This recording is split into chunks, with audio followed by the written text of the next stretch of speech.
Hey everyone, welcome back to Paranormal M. I hope you're doing well tonight. Before we start, if you have any unexplained paranormal experiences of your own, feel free to send them to me. And if you enjoy the stories in this video, please give it a like. Tonight's first story is more like advice for someone who wants to have a real paranormal experience. It talks about going in with the right mindset, not rushing into anything, and treating the place with respect. So relax, get comfortable, and let's get into the stories. I hope you sleep well tonight.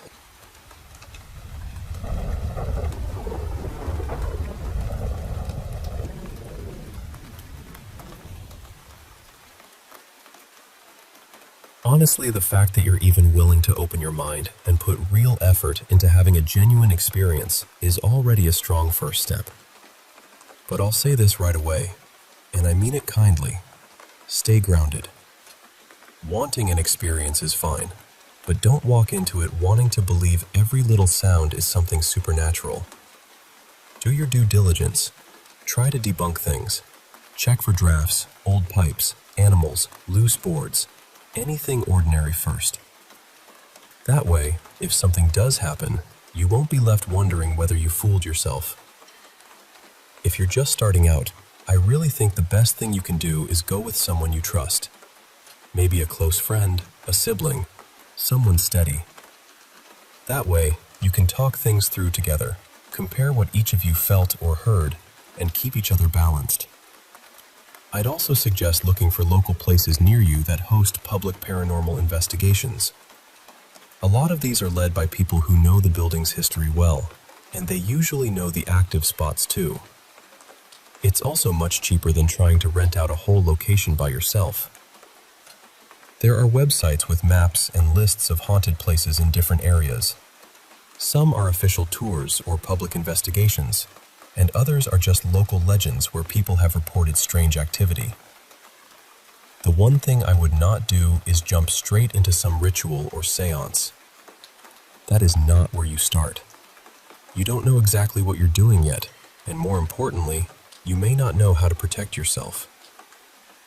I've been investigating the paranormal for around 12 years, and even now, I wouldn't sit down and do a seance alone. And that's with experience. When you go into a place, clear your mind and focus on your intentions. In your case, it sounds like your intention is to communicate or possibly have some kind of experience because you have real questions about what happens after death. To me, that's a sincere reason. You're not just barging in demanding proof. You're coming in with curiosity, respect, and a genuine question. And I'll tell you now, if you do get a response, it probably won't answer everything. It'll likely make you ask even more questions. That's just how this field works. I don't think anyone can know everything about the paranormal. Part of me even believes we're not meant to know all of it. Also, don't be discouraged if you spend 6 or 8 hours somewhere and nothing happens. There are no guarantees. Spirits aren't performers waiting in the dark to put on a show for the living. If they feel comfortable with you, or if there is some kind of connection, they may choose to make themselves known. But it has to be on their terms too. Wherever you go, keep a positive mindset. Be polite. Be respectful. You'd be surprised how much simple things like saying please and thank you can change the feeling in a place. When I first started, I found a few local locations within about an hour of where I lived, and I went with my cousin Mara. We did that a handful of times, and little by little, we started meeting location owners and other people in the paranormal field. Eventually, we made friends and found a team to investigate with. Now, honestly, they feel like a second family to me. I'm incredibly grateful for what this path has brought into my life, and that's not even counting the experiences themselves. Some of them have stayed with me in a way I can't fully explain. A lot of location owners are wonderful people. They usually love the buildings they care for, and many of them are happy to sit and talk with you about the history. Some might even offer times when you can come back for a quieter, more private experience. I volunteered at a couple of places, just helping clean, move boxes, sweep floors, that kind of thing. And funny enough, I've had experiences during the day when I wasn't even trying. I think maybe the spirits just got used to me being there and decided to say hello. One more important thing. Set your boundaries clearly before and after every investigation. Introduce yourself. Say why you're there. Let them know what you are and are not comfortable with. For example, if you don't want to be touched, say that firmly. If you're okay with communication but not physical contact, say that too. And when you're finished, thank them. Then make it clear that nothing is allowed to follow you home. Whatever is there needs to stay there. I really hope something in this helps you as you start your own journey. Go slowly. Stay respectful. Keep your feet on the ground, even when your mind is reaching into the unknown.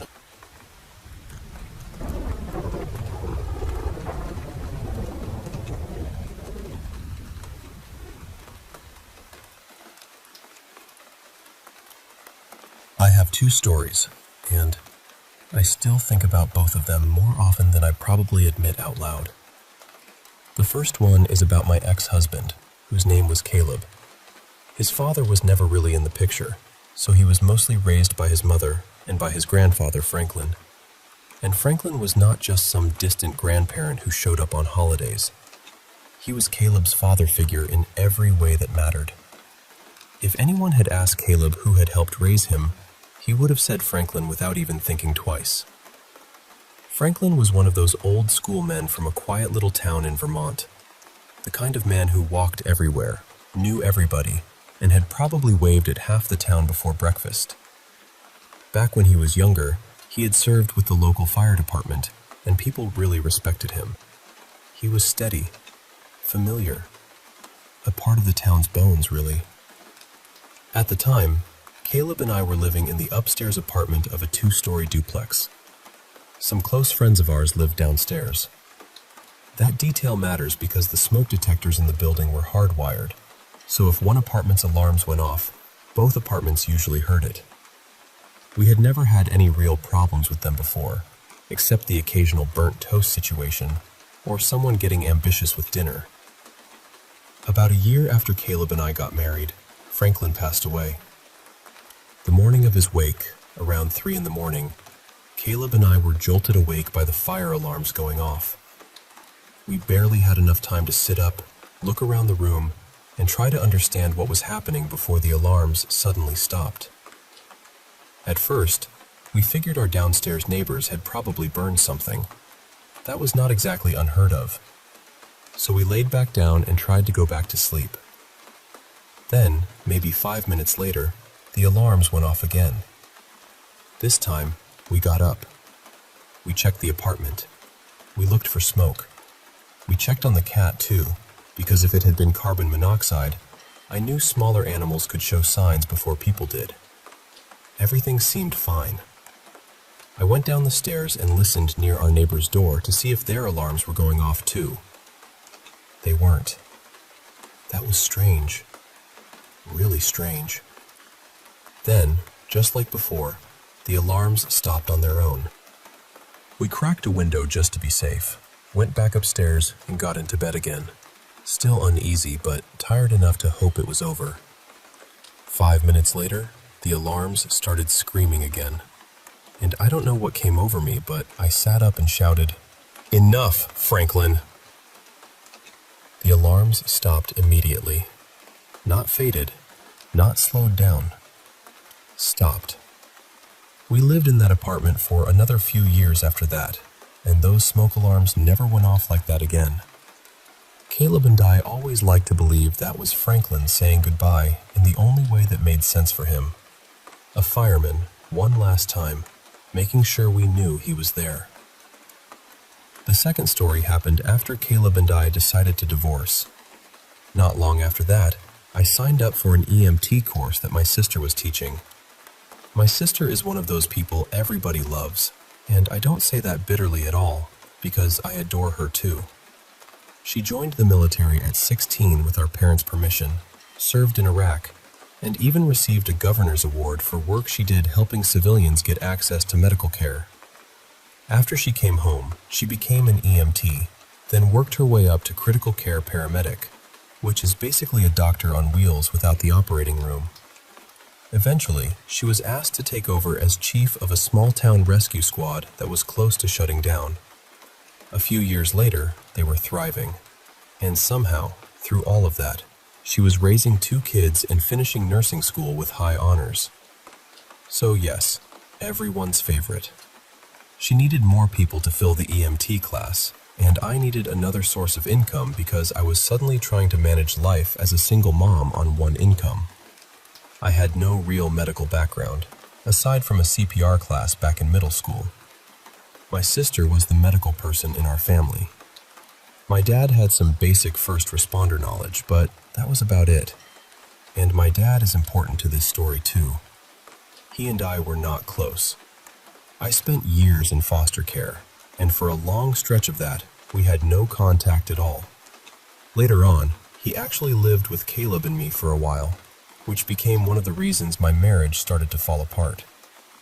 My dad was not easy to live with. He smoked constantly, rarely showered, and used that old classic Old Spice to try to cover everything up. Eventually, we got him into senior housing, but while he lived with us, it caused damage in my marriage that we just never really repaired. So while I was taking this EMT class, I was juggling a full-time job, an hour commute each way, single motherhood, and a brain that felt like it was running on candlelight. I paid attention during class, but I fell behind on the textbook reading. I could understand the material when it was taught to me, but tests were a whole different beast. I've always had anxiety around exams, and the NREMT certification exam felt terrifying. Very official, very strict, very much like walking into a room where the pencils have authority. Then, in August of that year, my dad died. It hit me harder than I expected. Grief is strange that way. Even when the relationship is complicated, the loss still lands. I had trouble focusing on work, on the EMT class, on everything. I did manage to pass the class, and I passed the practical exam where you have to show that you know how to handle emergency scenarios. But the written NREMT exam was still waiting for me, and I kept putting it off. I was convinced I would fail. I hadn't read enough. My head was foggy, and worst of all, I thought failing would embarrass my sister after everything she had done to help me. So I delayed it, and delayed it. Finally, in November, my sister told me I needed to take the test. Everything about that day felt like a warning not to go. It was late November in Vermont, cold and snowy, and I had to drive about 2 hours to a licensed testing center. You had to show ID. You couldn't bring anything in with you. You were recorded the whole time, and you absolutely could not be late. About an hour into the drive, I hit a road closure because of an accident. My anxiety spiked instantly. I turned around and took a dirt back road, but it had snowed the night before, and I was rushing. I was driving too fast for the conditions, and I didn't know the road well. I took one corner way too quickly and nearly lost control of the Jeep. Somehow I corrected it. After that, I slowed down and drove like someone who had finally received the message. I made it to the testing center on time, but barely. The test was awful. With that exam, if it shuts off around 60 questions, you either did extremely well or extremely badly. If it drags on close to 150 questions, that usually means you struggled. Mine stopped around 120, which told me absolutely nothing. So I walked out with no idea whether I had passed or failed. Then I had to drive 2 hours home through the cold, carrying that uncertainty like a stone in my chest. The windows were rolled up. The radio was low. I was completely lost in my own thoughts, already imagining how I was going to tell my sister I had failed. And then it hit me. Cigarette smoke, body odor, and that unmistakable old school Old Spice. It was my dad. There was no doubt in my mind. No other explanation made sense. The smell was too specific, too familiar, too him, and somehow I knew he was there with me. About 2 hours after I got home, I found out I had passed my NREMT exam. I've been a certified EMT for 4 years now. I went on to help my sister rebuild that rescue squad into something incredible, and not long ago, it was named Vermont Ambulance Service of the Year. I still think that smell in the car was my dad coming back for just a moment. Maybe to tell me I had done well. Maybe to tell me he was proud. And honestly, after everything, I really needed that.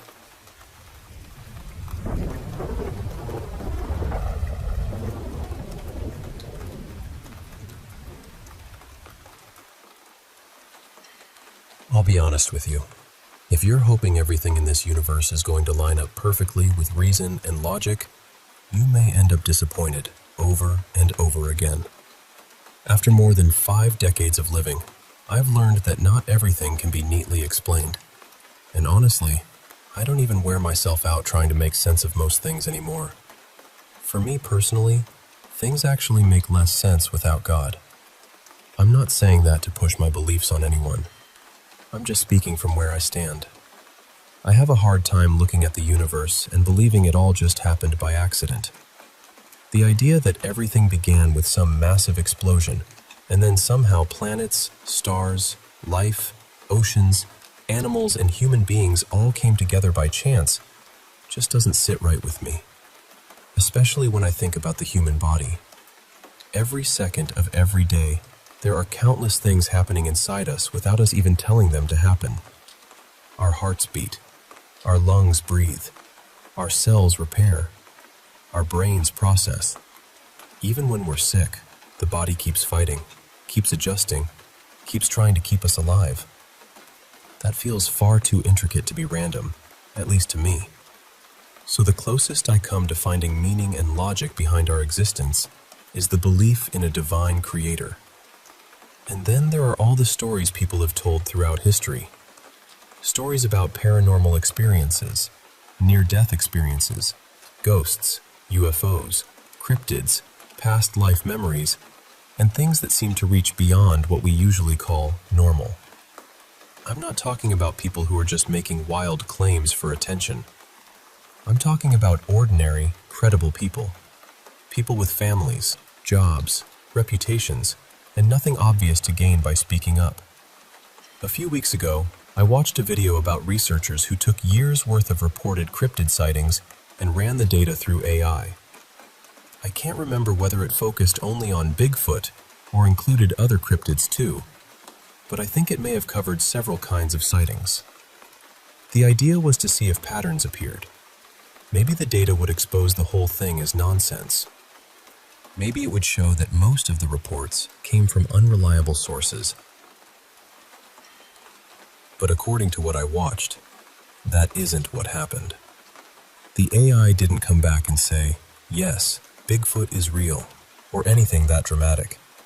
But it did suggest that something unusual was going on. The reports weren't as random as people might expect. One of the strongest patterns had to do with the people reporting these encounters. They weren't mostly unstable or unreliable. In fact, many of them seemed to be respectable, everyday people from all kinds of backgrounds. Different races, different cultures, different religions, different walks of life. Another pattern had to do with timing and location. A lot of these encounters seemed to happen around twilight, either near sunrise or sunset. And many of them happened near water, like rivers, lakes, creeks, or wooded areas close to shorelines. That caught my attention. And when it comes to Bigfoot in particular, there are so many reports that describe something almost paranormal. People say they saw it clearly, then suddenly it was gone. Not just hidden behind a tree, but gone in a way that didn't feel natural. I've heard people describe it almost like the creature stepped out of reality for a moment. I sometimes think of it as hiding in plain sight, or hiding in the light. Maybe these beings, whatever they are, aren't fully part of our physical world. Maybe they can move in and out of whatever dimension we live in. Maybe they can even choose who sees them and who doesn't. That may sound strange, but honestly, it reminds me of UFO and alien encounters too. A lot of paranormal experiences share similar threads, but they still have enough personal detail to feel individual and real. And to me, it's hard to believe that millions of people across the world, across centuries, are all lying or all mistaken. Some people talk about leaving their bodies during near-death experiences. Some remember past lives with details that can later be checked. Some see ghosts. Some encounter strange creatures. Some experience UFOs or missing time. And then there are my own experiences. I've had a near-death experience myself, along with a few things connected to hauntings that I still can't explain away. So no, I don't believe everything in life fits neatly into a little box of logic. Some things don't. Some things seem to exist at the edge of what we understand. And after all these years, I've made peace with that.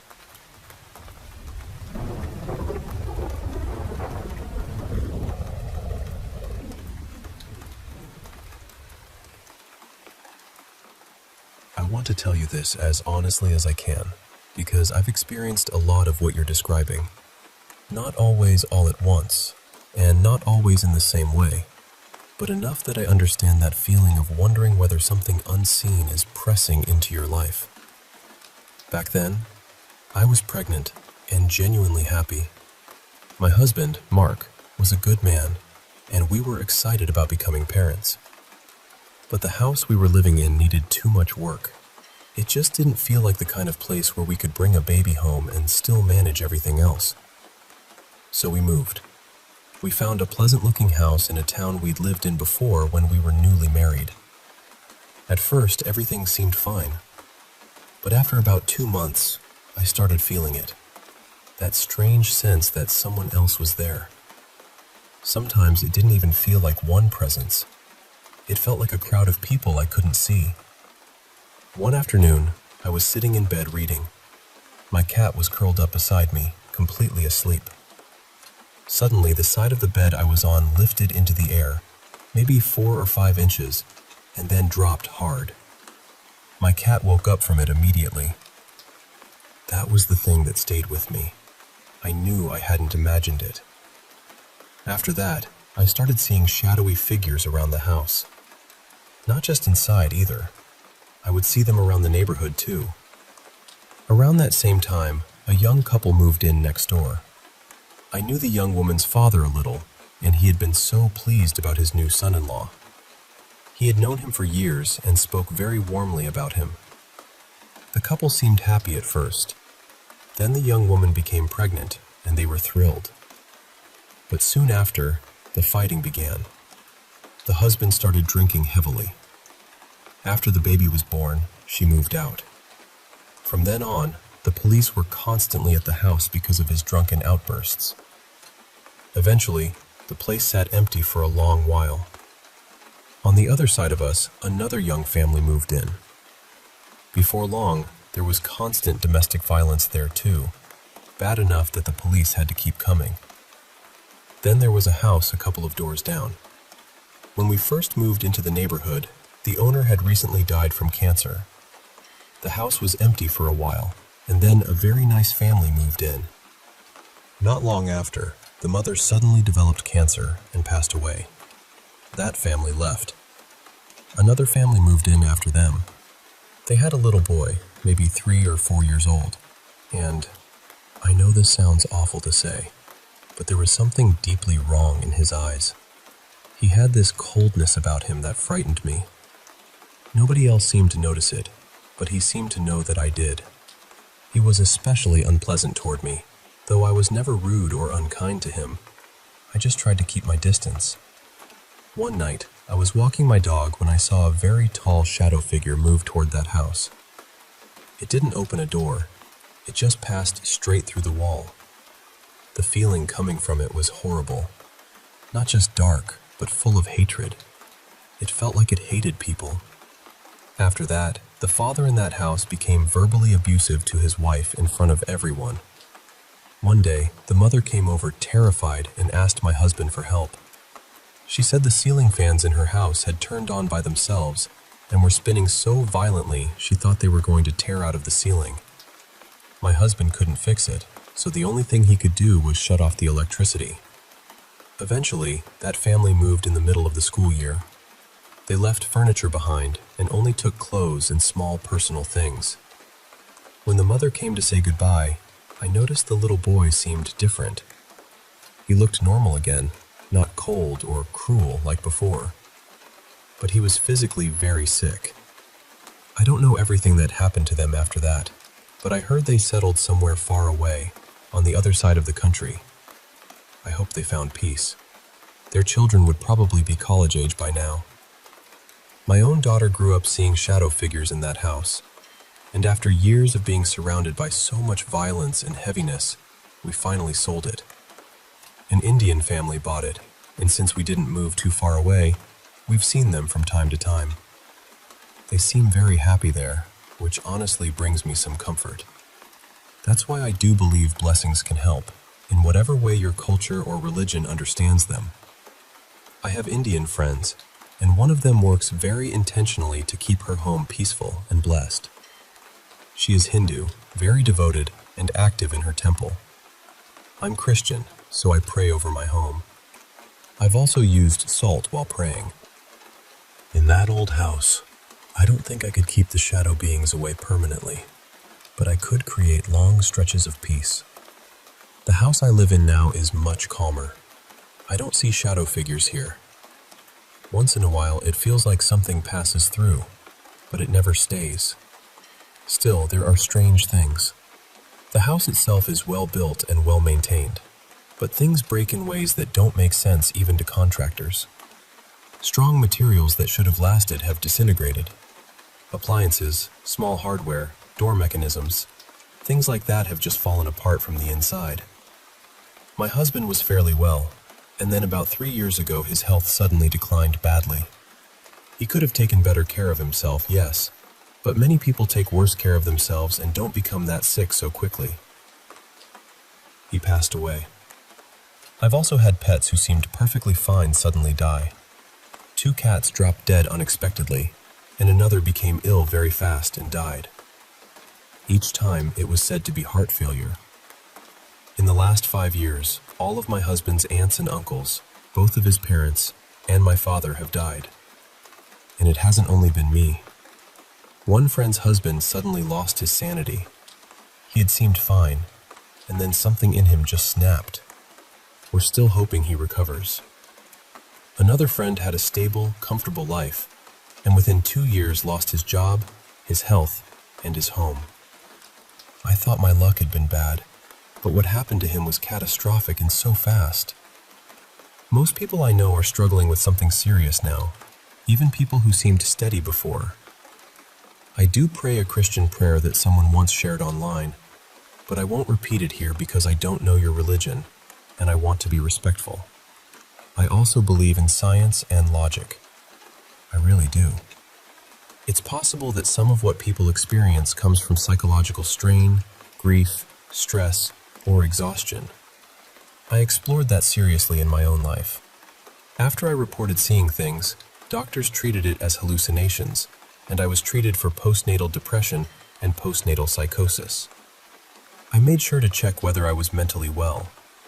So I would say this gently. Always rule out ordinary causes first. Health, stress, sleep, environment, carbon monoxide, grief, trauma, anything that could explain what's happening. Start there.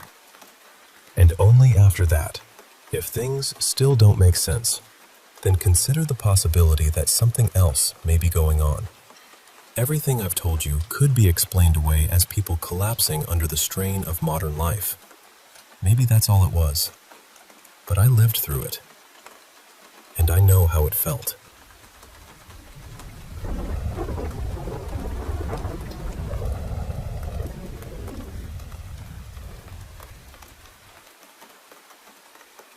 There was one rainy night that Lyra never forgot.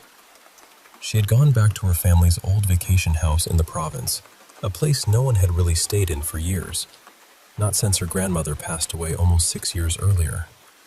The house still stood there, quiet and stiff, but it felt less like a home and more like something that had been holding its breath. Lyra carried her bags up to the second floor and chose the room that used to belong to her grandmother. It was clean, but the air inside felt heavy.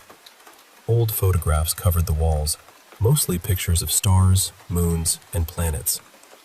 Her grandmother had always loved the sky. Across the room was a wide window facing the dark clouds outside. As Lyra unpacked, she let out a tired breath. "Why did I have to stay in this room?" she whispered to herself. After she finished arranging her things, she lay down on the bed. Rain hammered against the roof, steady and restless. The wind slipped through the cracks of the old house, making soft, hollow sounds that almost felt like breathing. Then, without warning, the power went out. Lyra froze. She stayed still in the darkness, telling herself it was nothing.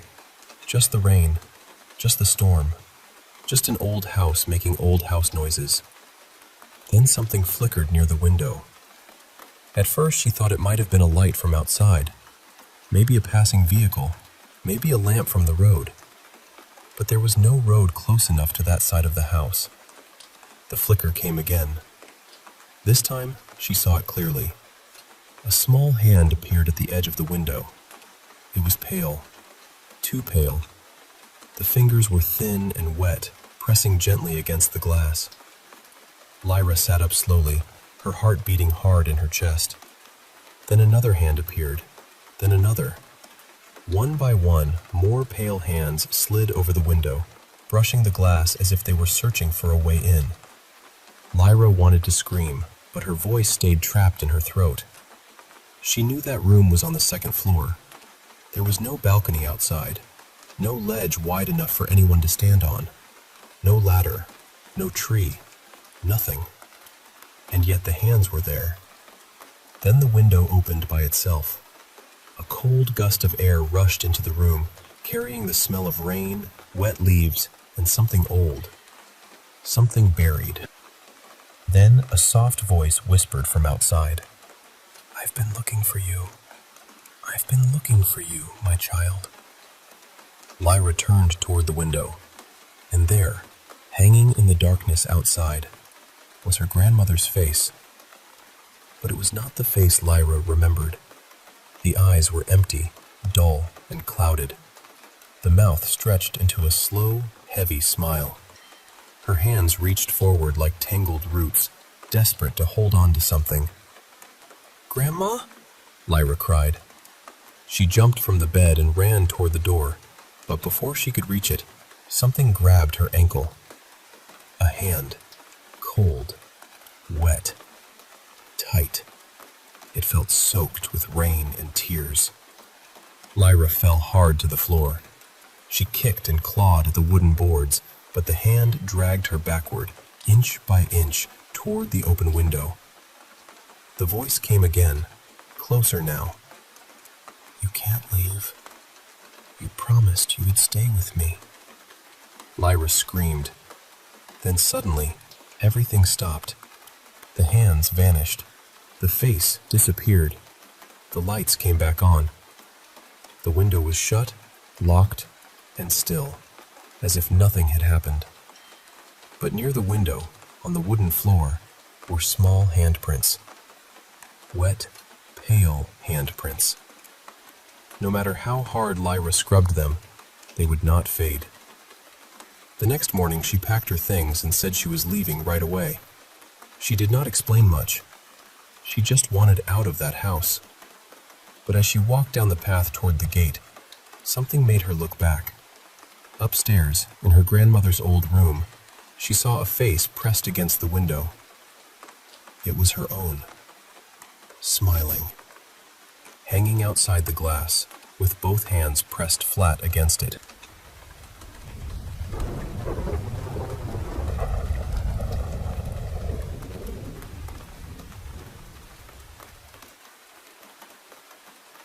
I think I understand what you mean. In a way, I feel like I've had similar experiences, though maybe you're a little more sensitive to it than I am. The first thing I remember happened when I was very young, probably around 3 years old. My older sister, Eliza, and I shared a room, and we had bunk beds. She slept on the top bunk, and I slept on the bottom one. One night, something woke me up. I don't remember hearing a crash or anything like that. I just remember suddenly being awake and standing beside my bed. Then I heard a whisper. It was close, but I couldn't see anyone. It kept saying, "Go, go, go, go." Somehow I knew exactly what it meant. I knew I was supposed to leave the room and go to my parents' bedroom. So I did. I climbed into bed beside my dad, who was still asleep, and curled up next to him. Only a few minutes later, there was this horrible noise from our room. My sister's top bunk had collapsed down onto my bed, right where I had been sleeping. My parents and I ran in, and there was Eliza sitting up in the broken bunk, crying her little heart out. Thankfully, she wasn't hurt. She was just terrified. I remember talking with her about it when we were kids, but now, all these years later, she doesn't remember it at all. I do, though. I remember it very clearly. Since then, I've had plenty of other experiences. Some were just that strange inner knowing that something was about to happen. Other times, I've seen figures or felt presences. I also had repeated encounters with spirits in a house I lived in years ago with my former husband. As for why it happens to you, I honestly think sometimes it runs in families. I don't know anyone in my extended family who openly talks about having experiences like mine, but a lot of relatives on my mother's side were deeply religious. So it's possible some of them did experience things and just kept quiet about it because of what they were taught to believe. And sometimes, I think it simply happens. No neat explanation, no tidy little box to put it in. When you get that creepy feeling, I think it's best to leave if you can, and not give whatever it is too much attention.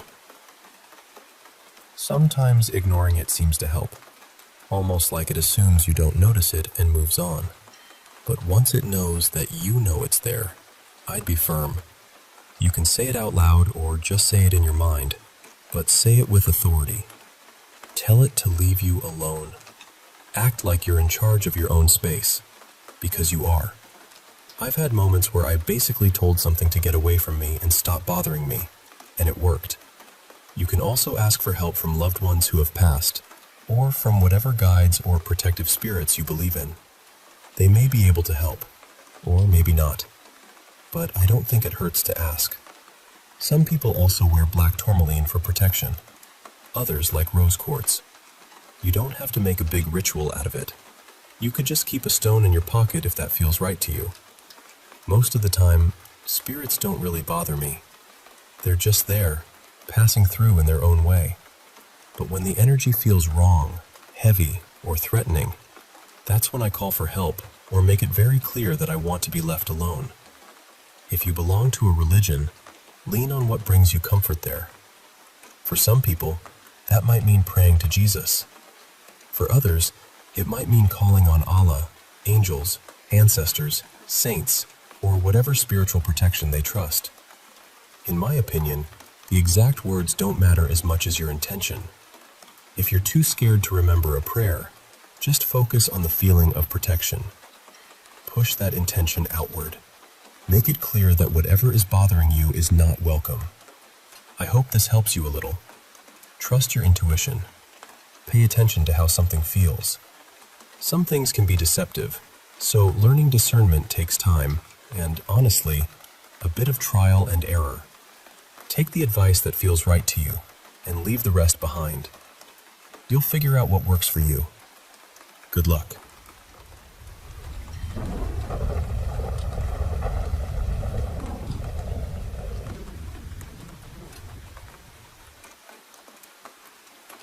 I can understand why all of this might leave you feeling shaken. Honestly, I wasn't sure I should step into this conversation at first, mostly because I try to be careful about what energies I open myself up to. But my son, Eli, encouraged me to answer you, so I'm going to try. I'll keep it as brief as I can, though I'll admit right away that I do have a habit of wandering down the long road when a short path would do. First, you asked why these things might be happening to you, especially when you see yourself as an ordinary person. From what I'm picking up, this seems to come through your mother's side of the family. It may have skipped a generation, maybe even two, or maybe the people before you simply chose not to talk about it. Sometimes these things frighten people so much that they would rather pretend nothing is there at all. And please don't underestimate yourself. Some of the most unusual gifts show up in people who think they're completely ordinary. A deeply intuitive person may think everyone senses what they sense. A compassionate person may think their kindness is just common sense. You're still young, and young people, especially children and teens, can be more open, more sensitive, and sometimes more easily influenced by what's around them. There is a chance you may grow out of it as you get older. But if you don't, then I suppose I should say, welcome to the strange little club that can feel both cursed and blessed. A lot of it has to do with sensitivity, awareness, and even the way certain parts of your mind are still developing.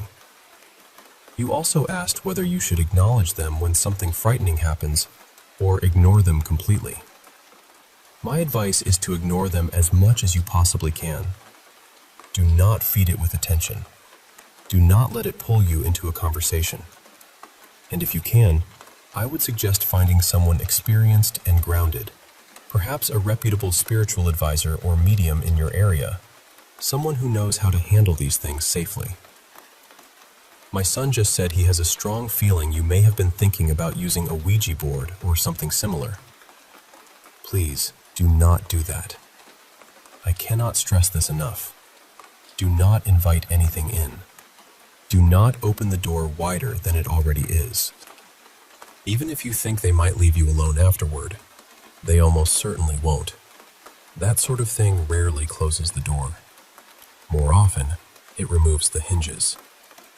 You asked about the veil, and that can be a difficult thing to explain. The veil is the divide between realities. In this case, it is the separation between the physical world we live in and what people often call the beyond. I don't believe it is somewhere far away. It is more like the same world, but viewed from another layer of it. Those beings, spirits, entities, whatever word you prefer, are not bound by physical rules in the same way we are. Time, space, and distance do not seem to hold them the way they hold us. Imagine a thin curtain over a window. You can see movement and shapes behind it, but not clearly. That is the closest way I can describe it.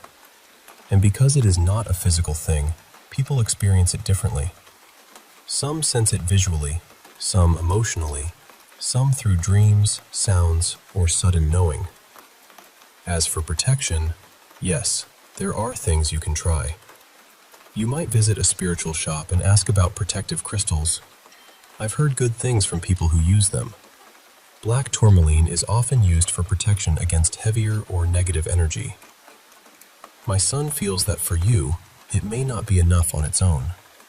He mentioned amethyst, and then purple chalcedony came to him as well. I want to be clear that we are not crystal experts, but we are interested in them, and those are the ones that came forward while thinking about your situation. You also asked how to know whether something means harm or not. The simplest answer is this: trust your gut. Truly. Your body often knows before your mind catches up. If something feels wrong, heavy, cold, invasive, or like it is trying to push you into doing something, listen to that feeling. Do not accept anything from it. Do not make deals. Do not agree to anything. And if ignoring it is no longer possible, speak clearly and firmly. You can say, "You are not welcome here. You need to leave." Use a calm, commanding voice. Do not plead. Do not bargain. Set the boundary like you mean it. As for how these things can hurt someone, there are different ways. Some harm is emotional or mental. They may stir up painful memories, create fear, or make you feel isolated so you become easier to influence. Physical harm is less common, but it can happen. My son and I have both experienced things we could not easily explain. He has been scratched, grabbed, and even bitten, and I witnessed some of it myself. They can sometimes pull a person into a strange, trance-like state. They can make your thoughts feel cloudy or push old wounds to the surface. But I want you to remember that something has to be unusually strong to do that kind of thing. It is not something I want you lying awake every night expecting. Be cautious, yes, but do not let fear become the house you live in. I know this old lady has gone on longer than intended, but I hope some of this brings you a little clarity. Blessings to you, and please take care of yourself. One more thing before I go. My son mentioned a song to the tune of "You Are My Sunshine," but with different words. Does that mean anything to you? It may be connected to someone else, but I get the feeling it has something to do with your mother or your family. He says it feels like the second verse, the part about crying, was changed when your mother was younger because that part made her uncomfortable.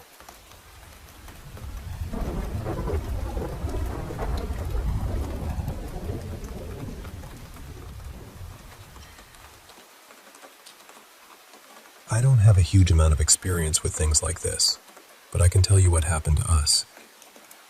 It started in the house we later came to call the Hat Man house. One night, my husband saw him standing over our baby's crib, a tall, dark shape with that unmistakable hat. And instead of freezing or pretending he hadn't seen anything, my husband spoke to him. He told him to leave our child alone. Before that night, there had been this awful weight over the whole house. It felt like the air itself had teeth. I had seen the Hat Man before, and honestly, I thought I was losing my mind. My husband and I had been cold with each other for months, arguing over everything. A lot of it came from him thinking I was imagining things, or exaggerating, or falling apart somehow. But the night he saw him too, something shifted. We started paying closer attention to ourselves. When we felt that sudden irritation rising, when one of us was about to snap over nothing, we would stop. We would call a timeout, go outside, and talk. Not argue, talk. We'd ask, where is this really coming from? And is this actually us? And the more directly we communicated, the less it felt like something in that house could pull our strings. After we finally moved out, the older kids began telling us what they had been dealing with. Footsteps when no one was walking, voices, windows opening and closing by themselves. Things they had kept quiet about for years. They hated that house, every single moment of the 3 years we lived there. From the outside, it looked perfectly normal, a nice home in a good neighborhood. The kind of place people would drive by and think, what a lovely family house. But inside, none of us felt safe. Even now, that house still shows up in our darker dreams. Even for my youngest, who was only 2 when we moved. He's 21 now, and somehow that place still found a way to stay with him.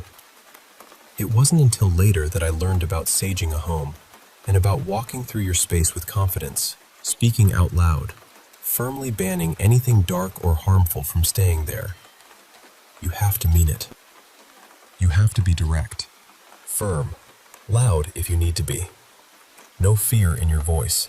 It's your home, and you revoke any claim anything hidden thinks it has on being there.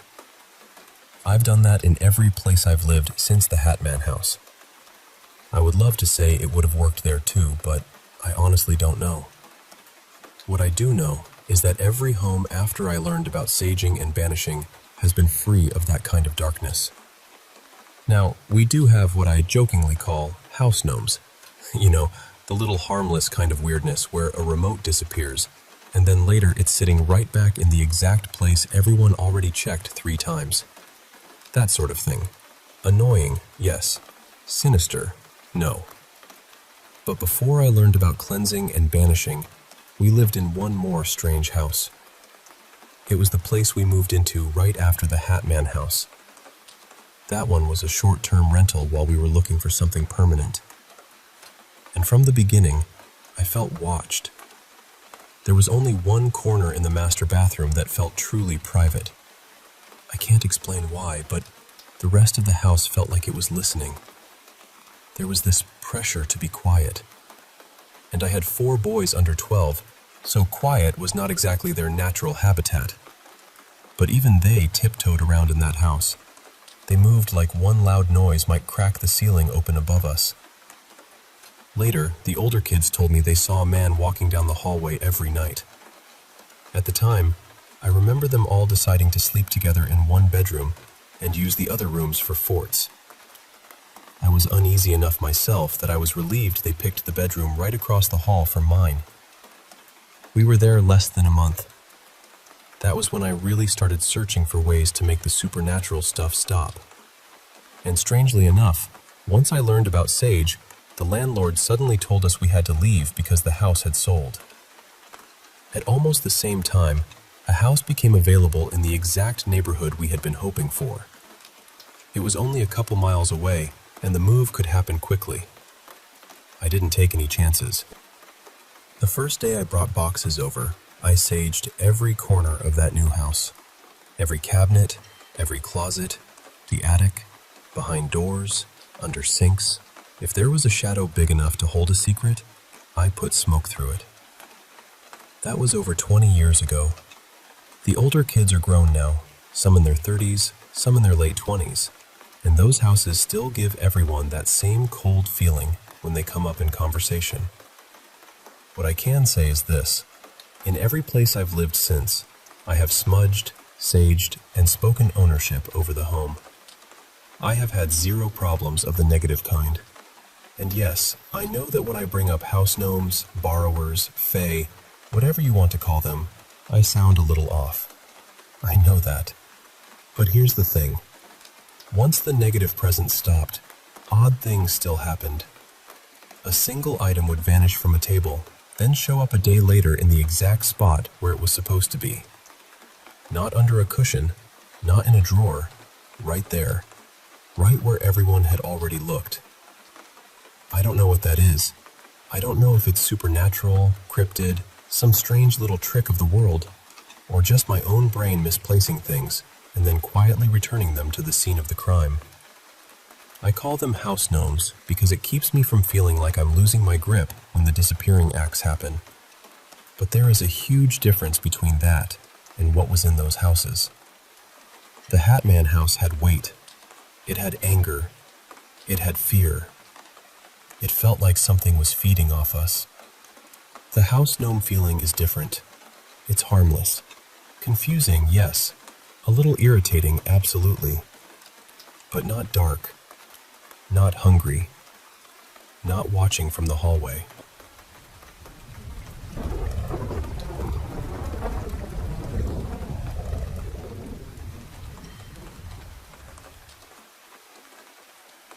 You mean the pale ones? The gray-looking beings? I've seen things like that too. I'm not going to pretend I know exactly what they are, because I don't have solid proof. But I'll tell you honestly, they never felt like ordinary aliens to me. They felt more like something spiritual wearing an alien mask. Something that could slip in and out of this world when it wanted to. The first thing I tell you is this: don't panic.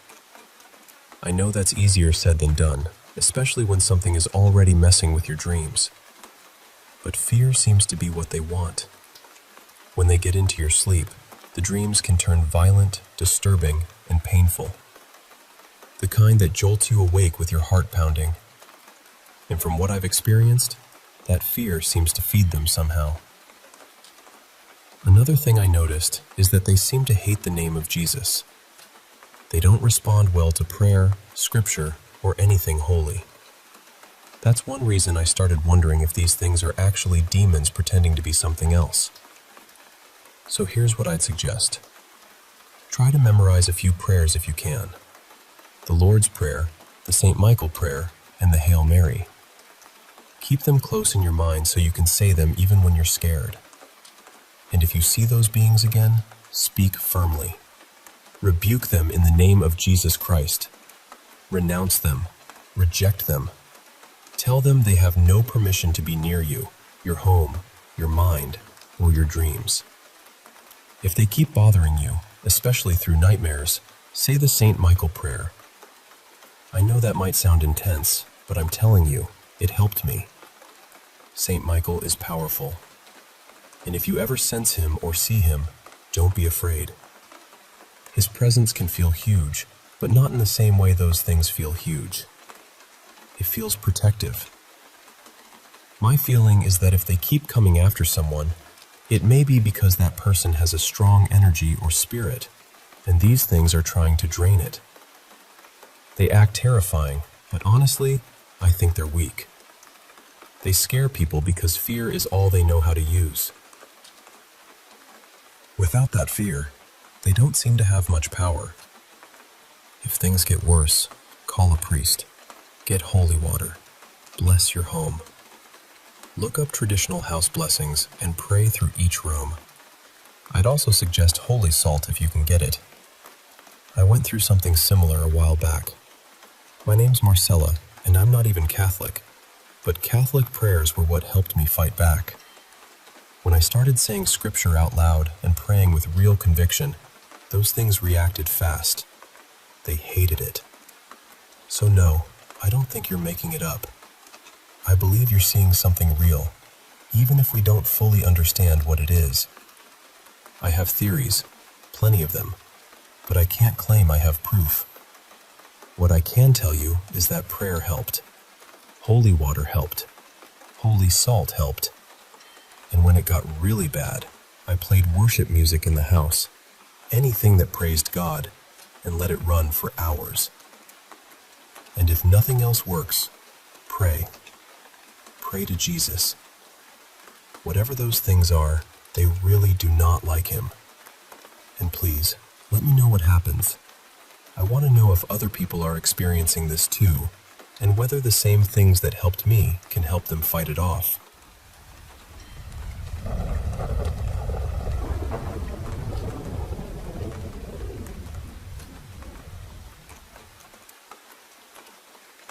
I want to tell you about the most frightening experience I've ever had online. It wasn't paranormal. There were no ghosts, no shadows moving in the corner, nothing like that. But honestly, it was more disturbing than any horror story I've ever heard. It started one night when I couldn't sleep.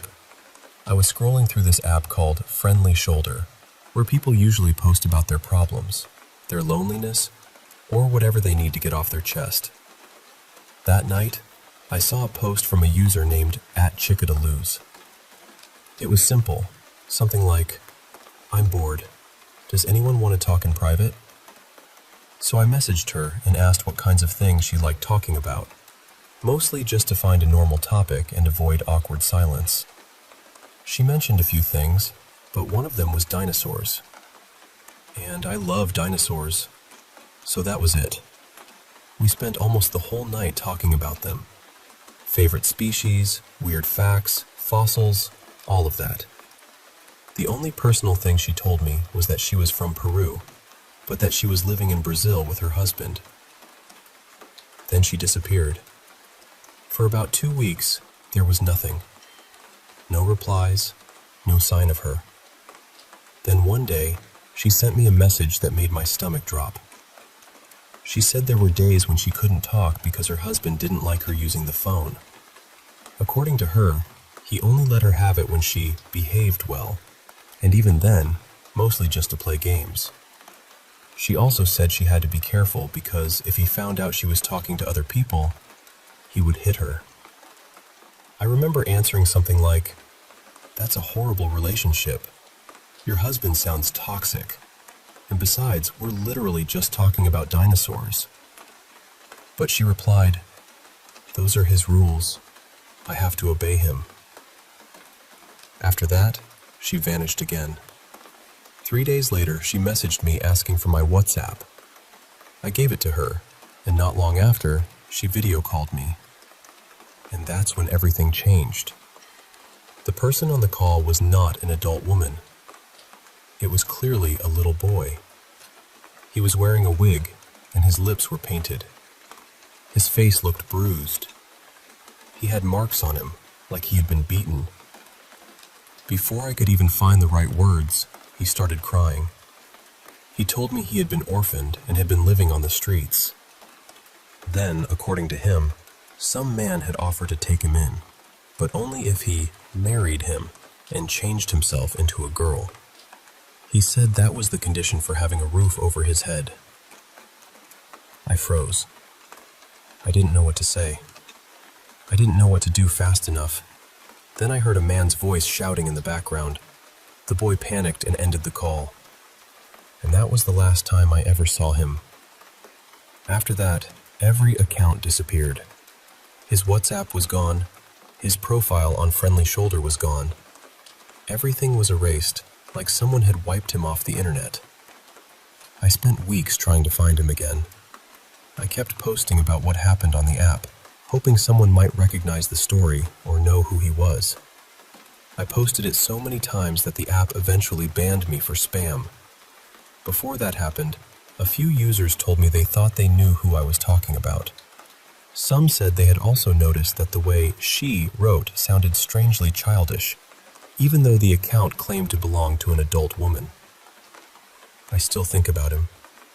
I think that call was his way of asking for help. Maybe the only way he knew how. Because where does a child like that go? A child who might not be in school, who is living in another country, who may not speak the language well, and who probably doesn't trust the police. I know the obvious answer should have been to call the authorities, but in that moment, everything happened so quickly. And from his side, I think he was terrified. That experience has stayed with me more than anything else I've ever seen online. Not because it was supernatural, because it was real.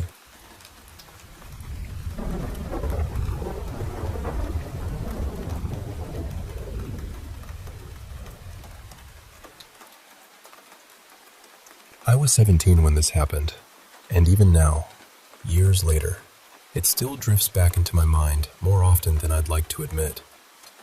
My family was living in this old farmhouse from the late 1800s. It had that creaky, settled-in feeling old houses have, where every floorboard seems to know more than it's telling.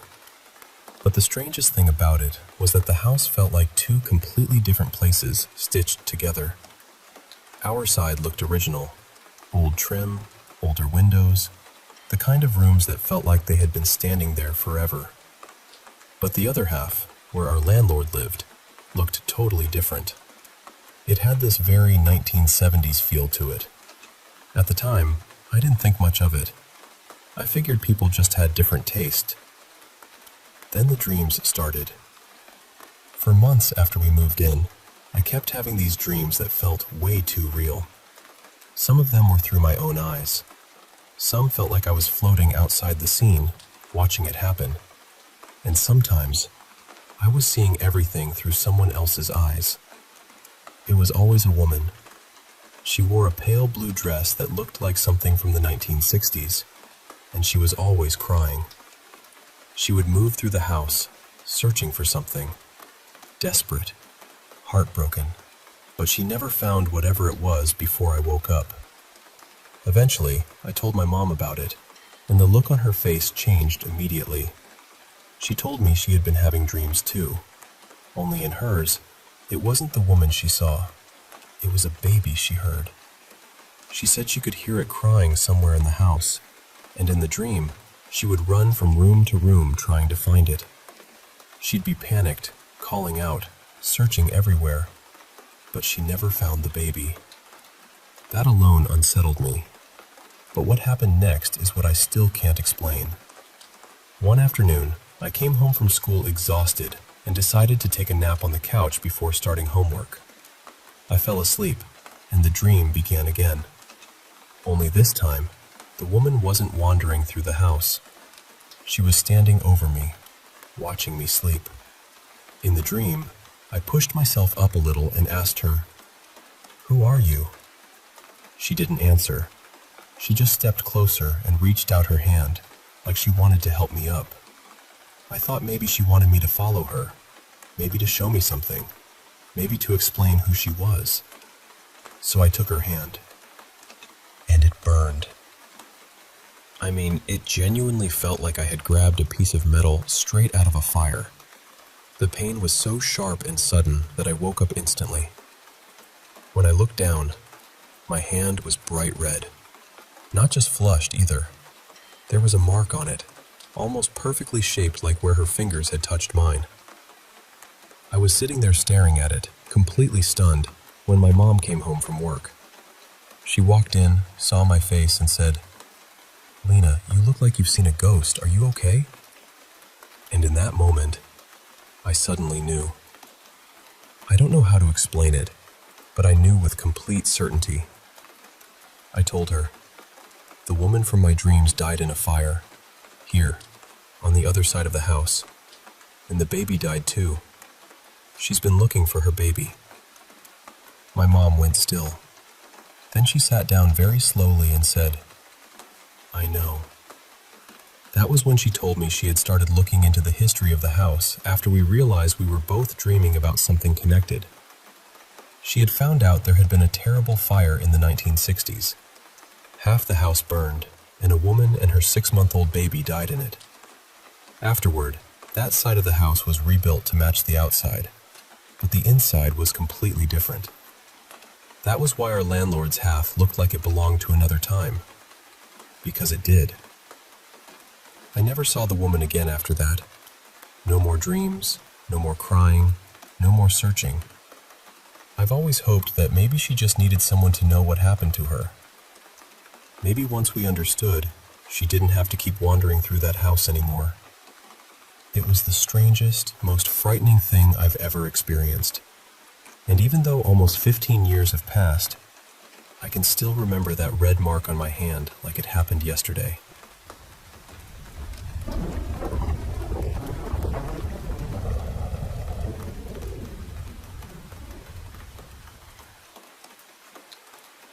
I'm happy to tell it. This happened when I was 15, sometime around 1992, maybe 1993. I was living in Southern California then, and every weekend my dad would drive us out from Orange County to Palm Desert because my parents had a place there. They loved golfing, so that was the routine. Every single weekend. And honestly, when you're 15, being dragged out to the desert every weekend feels like punishment with better scenery. My dad usually picked me up after school, somewhere around 3:30 or 4 in the afternoon. Depending on traffic and whether we stopped for food, we'd normally get to the house around 7, maybe 7:30 at the latest. But that night, we didn't arrive until almost 10. I remember we had finally gotten past the worst of the traffic and were driving through this quieter, hilly stretch of road. It felt remote, the kind of place where the world starts to thin out a little. I was staring out the window, thinking about my friends and wondering what they were doing that weekend without me. That's when I noticed a bright light in the sky. At first, I wasn't really alarmed. I was just sort of watching it while my mind wandered. But after a while, I snapped out of my thoughts and really looked at it. I remember thinking, what is that? I asked my dad, and he said it was probably a planet. That sounded reasonable enough, so I let it go for a bit. But even while I went back to daydreaming, my eyes kept returning to that light. Eventually, we came out of the hills and reached the higher desert area where the wind turbines are. By then, both of us were watching it because it seemed bigger and closer. My dad started talking quickly, saying it was probably landing lights from a small plane since there was a little airport somewhere nearby. And for a moment, that made sense too. Then we passed the wind farm, and suddenly we were on this dark, empty stretch of road. I don't remember seeing any other cars, just black sky, black road, and this light ahead of us. It kept getting larger until it was right in front of us, huge and blazing, almost like the moon had dropped down to eye level. I couldn't make out a craft or any kind of shape behind it because it was so intensely bright. The contrast of that light against the empty dark was honestly terrifying. I remember saying, "Dad, I really don't think those are airplane landing lights." And this is the part that still feels strange to say out loud, but I had the strongest feeling that whatever it was could hear me. Not just my voice either, my thoughts too. It felt like it reacted the second I realized it wasn't what my dad was trying to explain it away as. The light started pulsing. I had this eerie impression that I had noticed it, and it knew I had noticed it, like it had been caught. Then it went completely dark. Gone. Just gone. It felt like only a few seconds passed. Then the light came back on, brighter than before. It rose up from where it had been, hovered for a moment, and then shot straight up into the sky. It vanished faster than anything I've ever seen. Faster than lightning. Right after that, I suddenly had to pee so badly it almost hurt. It was weird because I hadn't needed to go at all before, and then all at once, it felt like I'd been holding it forever. I looked at the clock to see how much longer we had, and it was around 9:30. That confused me, but not in a clear, logical way. I just remember feeling foggy about it, like my brain didn't want to grab onto the thought too tightly. I recognized some landmarks and knew we were only about 30 minutes from the house, so I mostly focused on just making it there. When we pulled up, my stepmom was outside waiting for us. She was furious, which was completely unlike her. She was usually calm, polished, very composed. But that night she was visibly shaken, asking where we had been and why we were so late. I barely slowed down because I was rushing inside to use the bathroom, but as I passed her, I called back. "Dad and I saw a UFO!" And the strange thing is, I hadn't even thought to call it that until the words came out of my mouth. So that's my missing time story. There was another experience years later, during the week I found out I was pregnant with my daughter, but that one belongs to another night.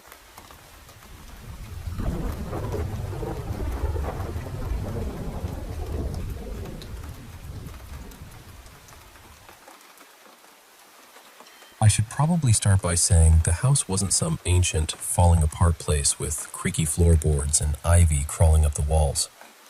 It was just a normal terraced house, with neighbors pressed up on both sides of us. From the outside, there was nothing strange about it at all. But upstairs, right at the back of the house, at the very end of the hall, there was this one room. That room was mine when I was growing up, and I hated it. I mean, really hated it. I could never explain why properly, especially as a kid, but being in there always felt wrong. Heavy almost, like the room was waiting for you to notice something. When I was little, I had bunk beds, and I always slept on the top one because, obviously, that was the cool place to sleep. But I used to have these awful dreams about a figure standing at the end of the bed, just watching me, not doing anything, just standing there. And I used to fall out of that top bunk all the time in my sleep. I'd hit the floor hard enough that my mom could hear it from downstairs, but I wouldn't wake up, not even a little. It happened so often that it somehow became normal. She'd come upstairs, find me on the floor, pick me up, and put me in the bottom bunk. Years later, me and my mom swapped rooms. I moved into the front bedroom, and she took the back one. Except she didn't really take it. After we swapped, she almost never slept in there. She started sleeping downstairs on the couch instead. If you asked her about it, she'd just say she preferred the couch, but come on. Nobody chooses a couch over a proper bed every night unless something about that bed or that room feels worse. In my new room, my bed was against the wall that joined onto that back bedroom. I don't know if this means anything, but neither of my dogs would sleep on that side of the bed. Not once. If I tried to move them over there, they'd panic, scramble away, and jump straight off. Full-on fear, not just being stubborn. There were a few things that happened to me that I still think about. One night, I was at my desk playing Counter-Strike, completely locked in. My desk faced the wall, and there was nobody else in the house. Out of nowhere, a scrunched-up ball of paper landed right in front of me on the keyboard. Not beside me, not behind me, right there. I just froze, because there was no way for it to have come from anywhere that made sense. Another night, I was walking downstairs to go outside for a cigarette. The light at the top of the stairs never worked, so that part of the house was always dark. I was about halfway down when something shot past my ear and slammed into the wooden floor at the bottom. I couldn't see what it was until I got downstairs and turned the hallway light on. It was a lighter, and it wasn't mine. Mine was in my pocket. Then there was one night when I was washing dishes, and I suddenly burst into tears. Not a little bit either. I mean proper, uncontrollable crying. I'm not really an emotional person, and nothing bad had happened around that time. I wasn't thinking about anything upsetting. It just came out of nowhere. My mom got really worried and kept asking what was wrong, and all I could say was, I don't know. I don't know. That might honestly have scared me more than some of the physical stuff, because it didn't feel like it belonged to me. My mom technically still lives in that house, but she spends almost all her time at her partner's place now. She'd deny anything strange ever happened there, unless she'd had a few drinks. Then little things would slip out. I moved out when I was 18. I'm 26 now, and I haven't slept a single night there since. I barely even go inside. My girlfriend refuses to step foot in the place. She says whenever she's there, she feels violently sick, and she says my mood changes when I'm in the house. The strange thing is, I live in a completely normal house now. No weird noises, no objects flying around, no horrible rooms at the end of the hall. And this might sound messed up, but sometimes I almost miss it. Not the fear exactly, just the feeling that there was something there. Some kind of company, even if it was the kind you really didn't ask for. You can believe me or not. I'm not here to convince anyone. I just know what happened in that house, and after all these years, it still follows me a little.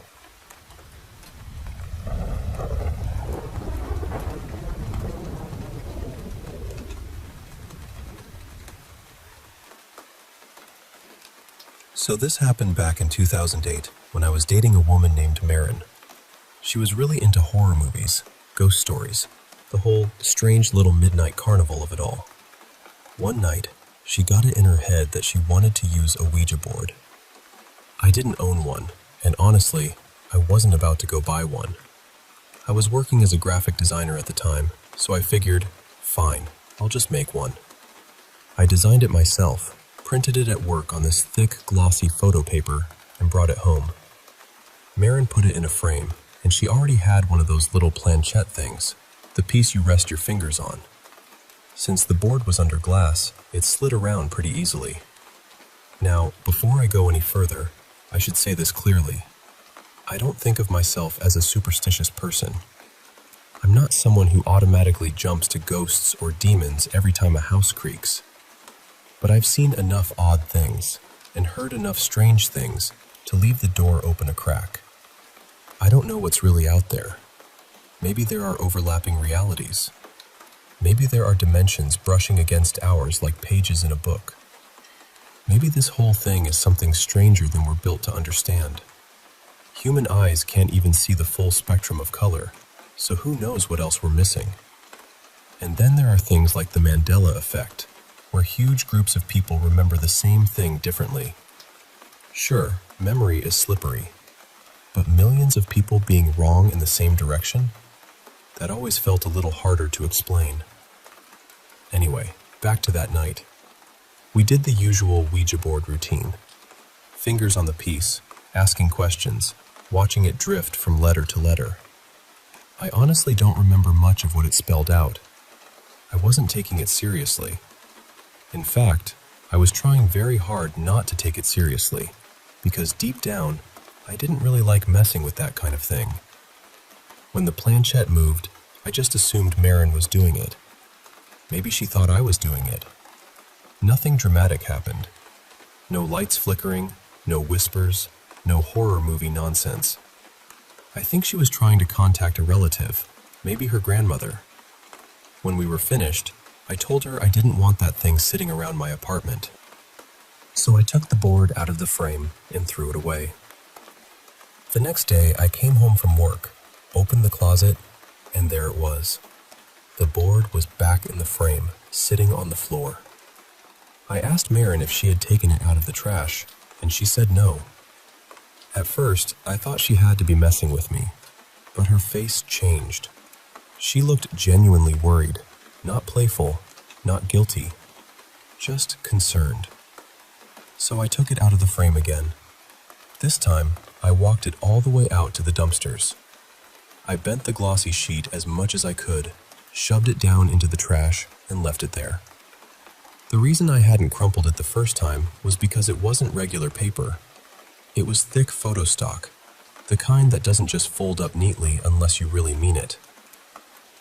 A couple of months later, we found out Marin was pregnant.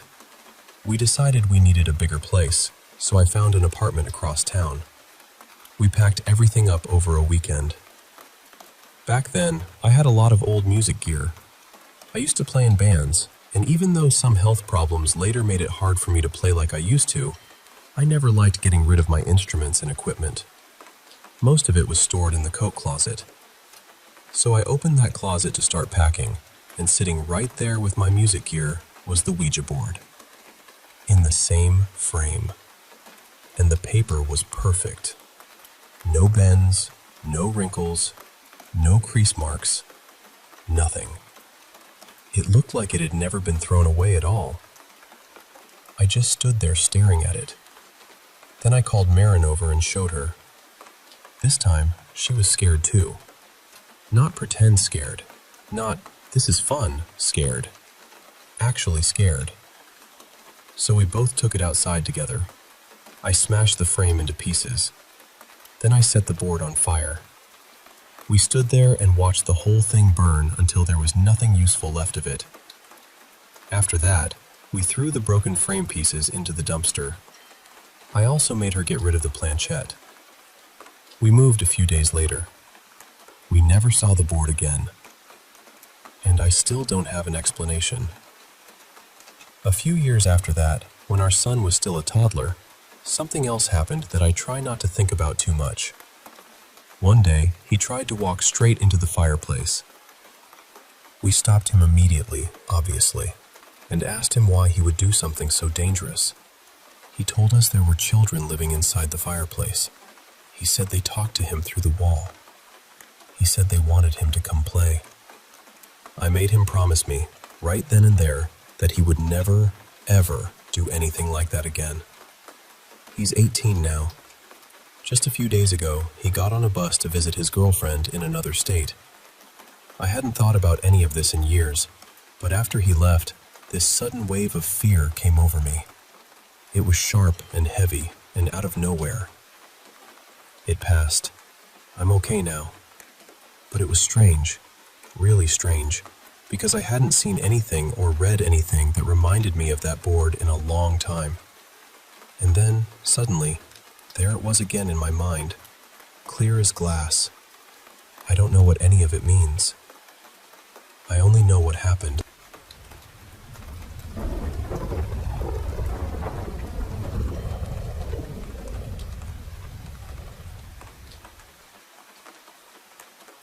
I bought a house with my ex-wife not long after we got married. Funny enough, today would have been our anniversary. Before we moved in, one of the neighbors tried pretty hard to talk us out of buying the place. He told us, in this hushed, dramatic way, that several people had died there. At the time, we just brushed it off. We figured every old rural house probably had a story or two rattling around in the walls, so we signed the papers and moved in. A few years later, I started a new job, and one of my coworkers, Darren, happened to mention that he was related to the family we bought the house from. That's when the real story started to come out. The house had been built in the mid-1960s by a German couple who had fled Europe during World War II. That part made sense, because when we moved in, we found boxes of old German books tucked away in the house. The kind of stuff that felt like it had been waiting quietly in the corners for decades. They had a big family. Their kids had kids of their own, and one of those grandkids was the man who eventually sold the place to us. From what Darren told me, around the early 2000s, the wife was diagnosed with breast cancer. Her husband more or less gave up the rest of his life to care for her. He waited on her, cooked for her, handled her medicine, spent their savings, and stayed by her side through all of it. By the time we bought the house, there was still an old hospital bed in one of the bedrooms. There were cases of medical supplies in closets too. At the time, I didn't know the full story. I just thought it was strange and sad. Apparently, after many years, she became bedridden, and he almost never left the house anymore.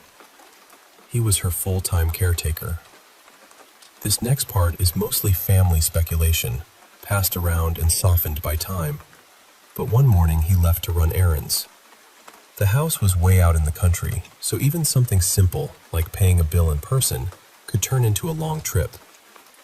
When he came home, he found that his wife had finally lost her fight with cancer. And I guess the grief just swallowed him whole.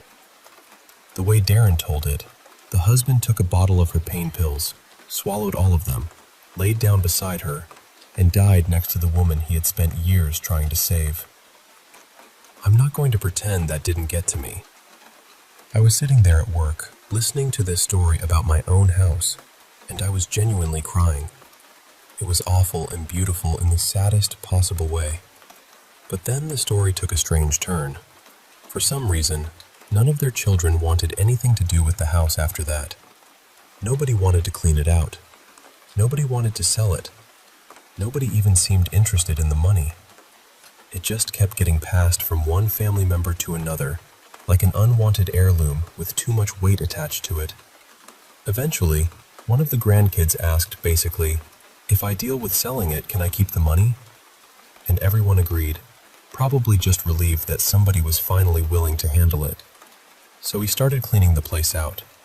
And that's when they found an unbelievable amount of old German adult material hidden throughout the house. I'm not exactly prudish, and I try not to judge what consenting adults are into, but apparently some of it was disturbing enough that the police got involved. That is about as much detail as I ever wanted or needed to know. There was one more strange thing about that house, and I never told my ex-wife this part. About a year after we moved in, our very old cat passed away. I wanted to bury her somewhere peaceful, so I picked what looked like an old garden plot in the backyard. I started digging and hit bones. Animal bones, as far as I could tell. I didn't want to bury my cat in what felt like another animal's grave, so I covered them back up and picked another spot. More bones. So I tried again. More bones. I must have dug 10 different holes across that yard, and every single time I found more of them. Not just one little patch either. They were spread out over a pretty large area. Eventually, I got too creeped out to keep going, so I carried my cat around to the front yard and buried her beneath a magnolia tree. Thankfully, that spot was bone-free.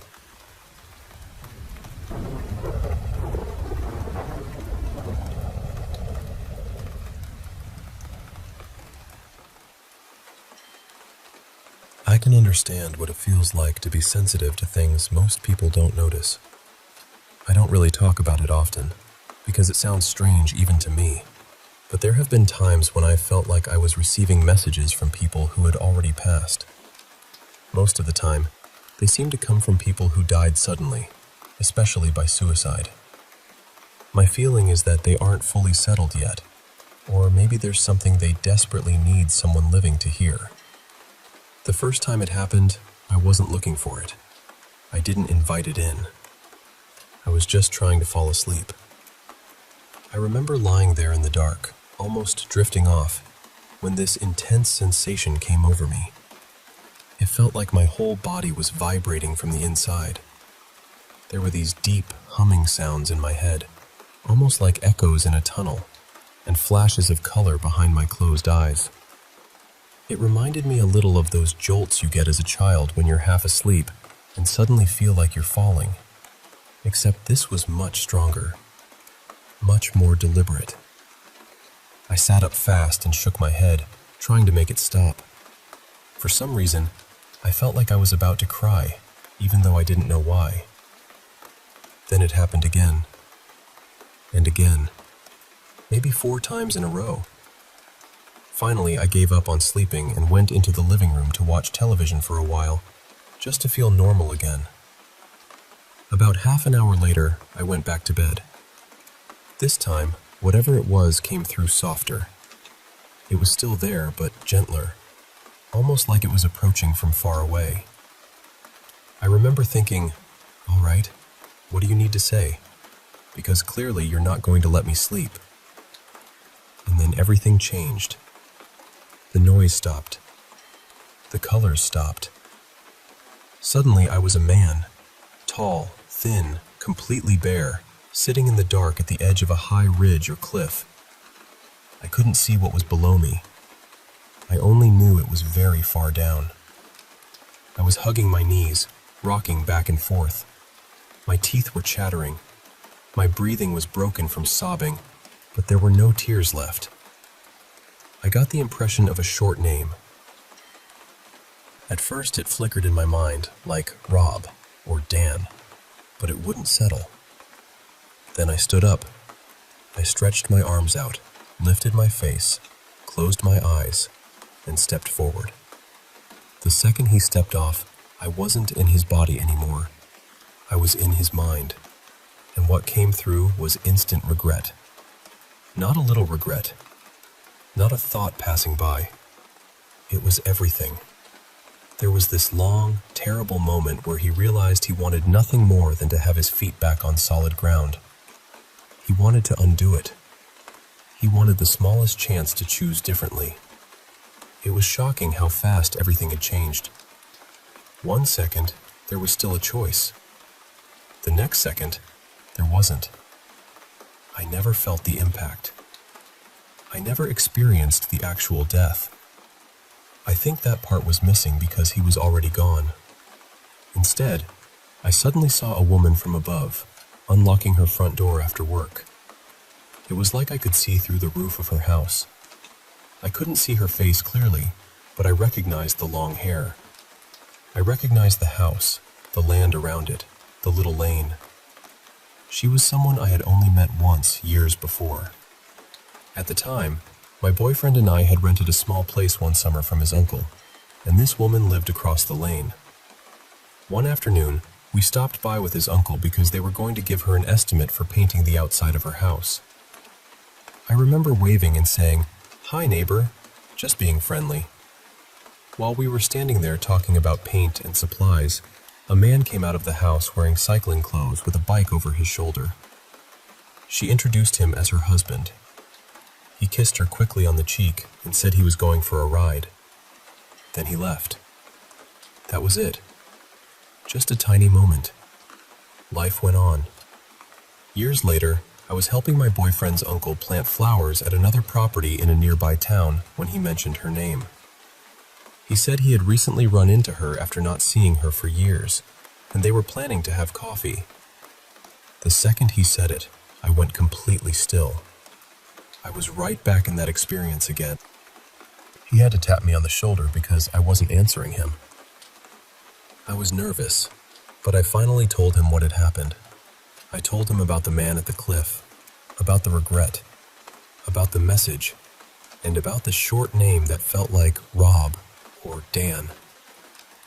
He stared at me for a moment and said, "Like Tom?" And when he said that name, something in my chest settled. I knew. I said, "Yes, just like Tom." Then he reminded me that the man we had met that day, the one with the bicycle, had been named Tom. He told me Tom had taken his own life about a year after that brief meeting. I was stunned. Eventually, his uncle passed the message along to her. The message was that it wasn't her fault, that he had felt lost before he did it, but the regret came immediately. He wanted her to know he could hear her when she spoke to him, and that when she felt lonely, she could talk to him out loud because he was listening. Years later, when I was going through a very hard time myself, I got a phone call one evening from a soft-spoken woman.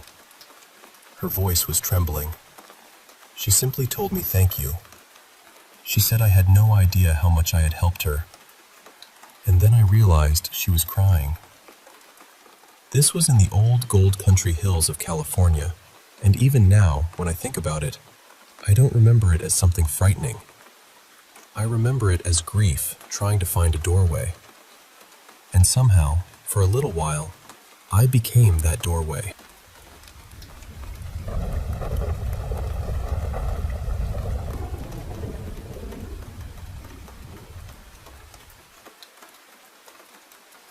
Anyway, I've always been sensitive to things like this, and I think that's probably why I had so many more experiences than my two half-sisters did. The first house we lived in had what I can only describe as 3 portals. 2 of them felt almost like airport terminals. Spirits, or whatever they were, would move through my room from one closet to the other, and it was like they didn't even notice me. They were just passing through. But the third one was different. That one was in the basement, and it felt like the source of something dark. There was this malevolent presence down there, and it seemed to have smaller, chaotic little trickster-type energies around it. They stirred things up constantly. Things would happen in the house, and my sister was the one who got blamed for most of it, even though I knew it wasn't her. Eventually, my parents sold that house. They built a new one on a piece of the land they kept, not far from the original property. And that house had its own presence. There was an old man there. Every night I would hear him walk into my room. I could feel him sit down on the edge of my bed. I was scared, but at the same time, I wasn't. That probably sounds strange, but it's the only way I know how to explain it. There was fear, yes, but not the kind that told me I was in danger. Looking back now, my instincts tell me he may have been connected to the land somehow. Maybe he had owned it before. Maybe he stayed because he was watching over me. I've wondered if he was protecting me from whatever was still lingering across the yard, back at the first house. This was on the outskirts of St. Louis, where old energy seems to sit quietly in the soil. Historical places are hard for me too. Museums, old buildings, battlefields. Sometimes the residual energy is so thick it feels like walking through weather. And then there's intelligent energy, the kind that knows you're there. That can be overwhelming. Honestly, it's gotten harder for me as I've gotten older. I had what I believe was a demonic attack once while I was on a work trip in North Carolina. That one was rough. I still don't like thinking about it too much. Another time I was traveling for work and so focused on the job that I didn't even realize where I was. One night I was driving back to my hotel late, and this crushing sadness came over me. It was heavy, sudden, and deep. Then I looked around and realized I was passing a Civil War battlefield. I hadn't even noticed it before. During the day, the place didn't feel the same, but at night, it was like everything woke up. After that, everywhere I went in that area felt heavy. I think I had accidentally dropped whatever block I usually keep up, and it's become harder and harder for me to hold those blocks in place. Now I live in a suburb outside Kansas City, near where the Oregon, Santa Fe, and California trails all come together. On top of that, we're right in the path of the border war and bleeding Kansas history from the Civil War era. There is so much activity here, and most people have no idea. When we were looking for the house we live in now, every single home we toured had something going on. Full hauntings. Not just a creak here or a strange feeling there. Real activity. Even my husband, who is a skeptic and an engineer, had experiences in 2 of them. That alone told me I wasn't imagining it. Our last house had what I'd call a hungry elemental. That was one of the hardest situations I've dealt with. I had to coax it into letting us leave. It felt like negotiating with something old, stubborn, and not remotely human. The house we bought now had fairly good energy, thankfully. There was someone here at first, someone I called Grandpa, though I don't know who he really was. It took a few months, but eventually he moved on. My sense was that he went to be near someone from his own family. Now, what we mostly have are what I call pass-throughs. The house just seems to sit along a route that certain spirits use. They aren't necessarily here for us. They're just moving through. I try not to engage with them. I don't want them to get comfortable. I don't want them to think this is a place to stay. I do think I need some kind of protection around the property, something that encourages them to walk around instead of through. But I'm nervous about doing it wrong. My fear is that instead of keeping things out, I could accidentally lock something in. I've been touched a few times here. We've also had some poltergeist-type activity, though I honestly think some of that may have come from me during a time when I was in a very bad mental place. I've learned that energy can spill out of people in ways we don't always understand. One of the wildest things happened in the backyard. I was planting flowers, and I was leaning on my shovel while looking at the spot where I planned to put some candy tuft. Out of nowhere, I felt this rush of energy come up behind me. It wasn't wind. It had weight to it. Then I felt a hand press against my lower back and push me to the side. A few seconds later, I felt another presence rush past, and I heard someone yell after the first one. It felt like 2 young men, or maybe boys, running through the yard, one chasing the other. And the thing is, I don't think it was residual. If it had been, it wouldn't have moved me. It wouldn't have cared that I was standing there. But this one pushed me aside, almost like I was in the way. I lost my balance and caught myself on the shovel right before my knee hit the ground. It shook me up. I just stood there afterward, trying to process what had happened. It hasn't happened again, but when I'm out in the garden, I often feel people watching me. Not in a threatening way, more like they approve of what I'm doing, like they're pleased the land is being cared for. I have so many experiences like this. Part of me wants to visit famous haunted places just to see what's really there. But I don't dare. I'm too worried about bringing something home with me. An attachment is not something I want to risk. And honestly, I know I need help protecting this property. Because even though most of what comes through seems to keep moving, there's always the chance that something unpleasant could decide not to pass through at all. It could decide to stay.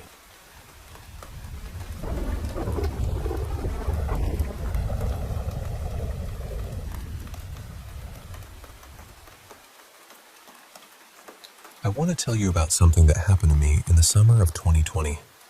My partner Eli and I were driving from Colorado up to Boise, Idaho, to visit his family and join them for a camping trip. It's a long haul, about 15 hours, and after spending most of the day in the car, we were itching to get out and move around. Since I'd lived in Utah before, I was excited to show him one of my favorite places, the hot springs near Spanish Fork. They're tucked deep in Diamond Fork Canyon, and getting there means a good hike from the parking area, close to 45 minutes or so. But after 7 hours on the road, that actually sounded perfect to us. When we got to the first parking lot, though, the gate was locked shut. There was a sign posted on it saying the springs were closed, no access allowed, with a pretty steep fine if anyone ignored it. We were so disappointed. At that point, so many places had shut down because of COVID, but we really thought an outdoor spot like that might still be open. Later, after checking online, we found something unsettling. There had apparently been reports that a body was found near the springs, which may have been why the whole area was closed off. So instead of soaking in the springs, We drove back down the canyon looking for somewhere to camp for the night. A lot of the official campsites were either closed or already full, which honestly didn't bother us too much. We've always liked dispersed camping better anyway.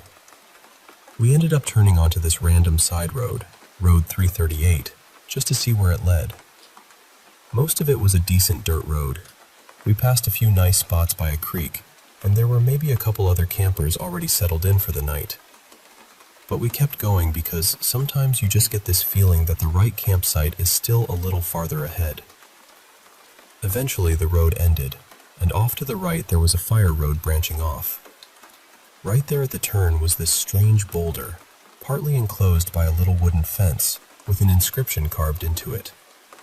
Of course I had to go look.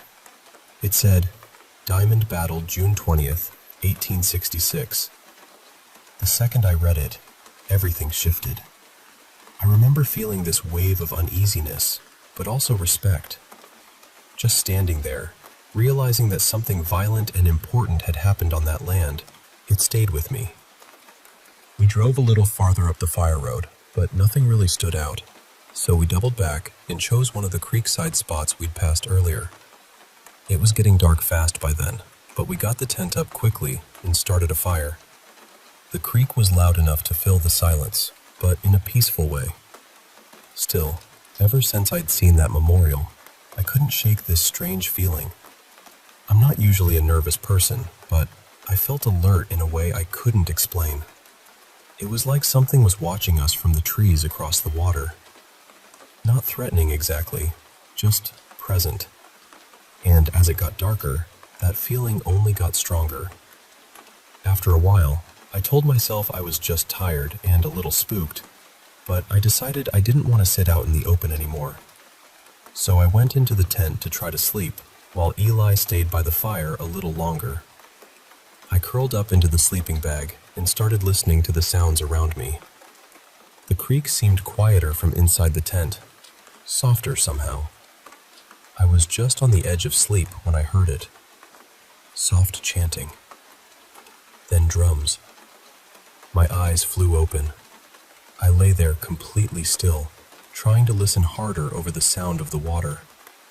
I couldn't make out every detail, but I know I heard it.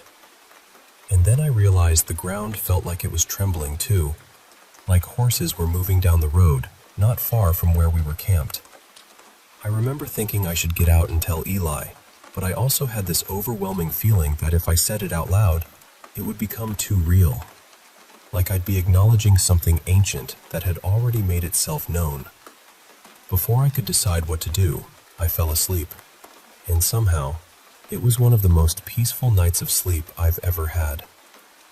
The next morning, we packed up, cleaned everything carefully, and left no trace behind. Once we got back into cell service, I looked up the memorial and started reading about Diamond Fork. That's when I learned there really had been a battle there, between the Ute people and Mormon militia, and lives were lost on that mountainside. When I finished reading, I finally told Eli what I'd heard the night before. The chanting, the drums, even what sounded like horses. He just stared at me and said he'd heard the same thing. He told me that not long after I went into the tent, he got uneasy standing there alone by the fire. Then he started hearing the distant drumming and chanting too, and it scared him enough that he came inside. And just like me, once he was in the tent, he slept deeply and peacefully. I still think about that night. What I felt there wasn't cruel or angry. It felt strong, calm, and protective. Almost as if the spirits of those who lost their lives on that land were still there, watching, remembering, and maybe even watching over the people who passed through with respect. So if you ever find yourself on Diamond Fork Road, I hope you stop and visit that memorial. I hope you stand there quietly for a moment and pay your respects. And maybe, if the land chooses to let you feel it, you'll understand exactly what I mean.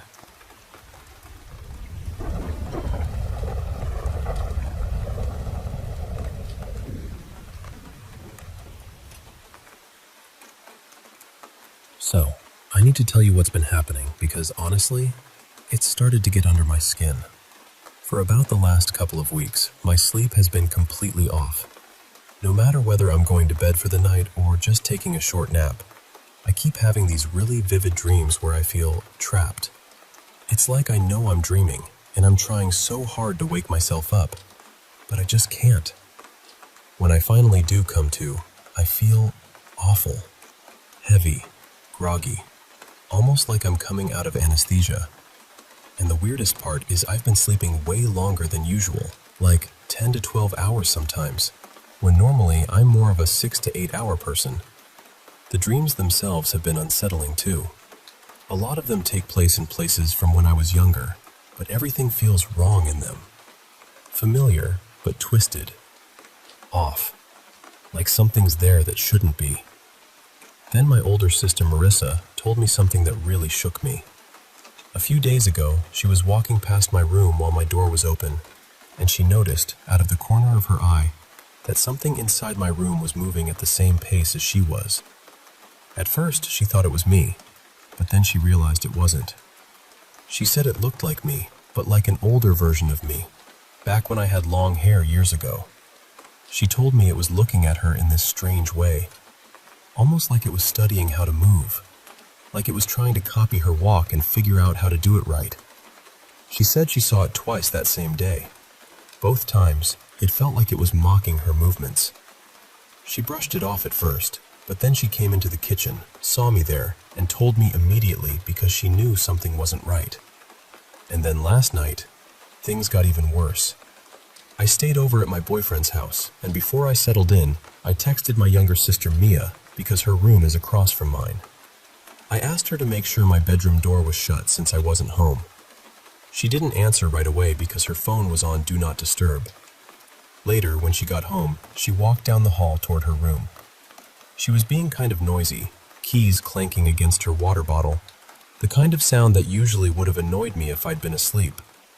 She said right then she heard my bedroom door open. And just as she got close to her own room, she heard a voice whisper, "What are you doing?" She said she immediately thought it was me, irritated that she was making so much noise. So she looked up, moving her hair out of her face, expecting to see me standing there. But my door was open, and no one was there. She rushed into the bathroom, grabbed her phone, and that's when she saw my text from about 20 minutes earlier, asking her to shut my door because I wasn't even home. She was terrified. She called me right away, and we started FaceTiming. My boyfriend was joking around about it at first, but I told him to stop. I didn't want him making fun of whatever this is. I know that sounds dramatic, but I meant it. The whole thing felt wrong. Then, all of a sudden, the FaceTime call just ended. Not like a normal failed call, not frozen, not glitchy. It just beeped on both ends, like one of us had hung up. I thought maybe her phone had died, but almost immediately she texted me asking, "Did your phone die?" And I told her no, because I thought hers had. That's what scared me most. Neither of us ended the call, and now I can't shake this feeling that something is in my room. The energy in there feels heavy and uncomfortable, like I'm being watched. My sleep has been so abnormal, and when I do manage to wake up, it feels like something is pulling me right back under again. I don't know what this thing is, or why it seems to be imitating me. I don't know if it's just some strange presence, something attached to the room, or something darker. I've tried looking for answers, and haven't found anything that really matches what's been happening. I'm telling you because I honestly don't know what to make of it anymore. And at this point, I just want to understand what could possibly be going on.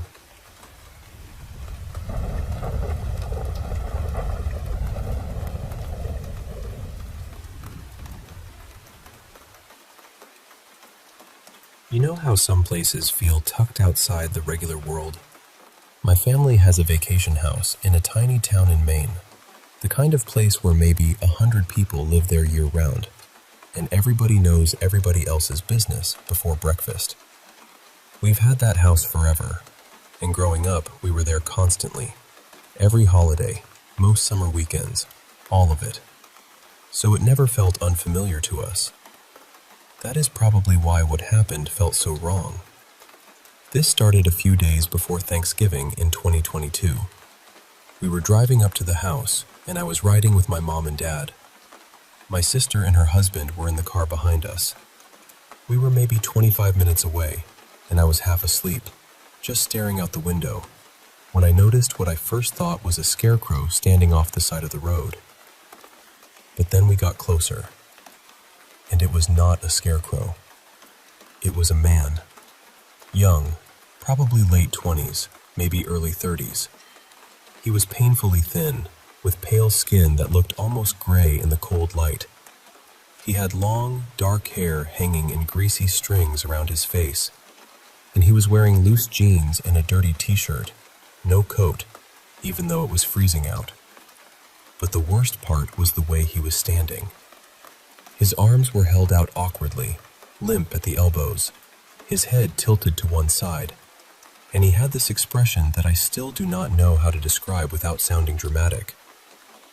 It was like he was trying to look human and almost getting it right. I said, "Oh my God," and my mom looked up from her book and asked what was wrong. I told her there was a creepy guy on the side of the road. My dad laughed and said I had probably seen a scarecrow. And for a second, I thought maybe he was right. Then my sister called me from the car behind us and said, "Did you see that guy back there?" I said, "So it was a real person?" And she said, "Yes." Chris slowed down to look at him, and he winked at us. That was the moment the mood changed. My sister is not someone who exaggerates. She is practical, grounded, annoyingly rational most of the time. So when I heard the tension in her voice, I felt it too. We got to the house without seeing him again, and later that evening my sister and I drove to a general store in the next town over to grab beer. On the way there, we saw him again, just walking along the side of the road. And here is why that terrified us. There was no possible way he should have been there. It had been less than an hour since we first saw him, and this second spot was roughly 30 miles away. He had no car. There had been nothing around him the first time. No driveway, no house, no gas station, no parked vehicle. Just woods and road.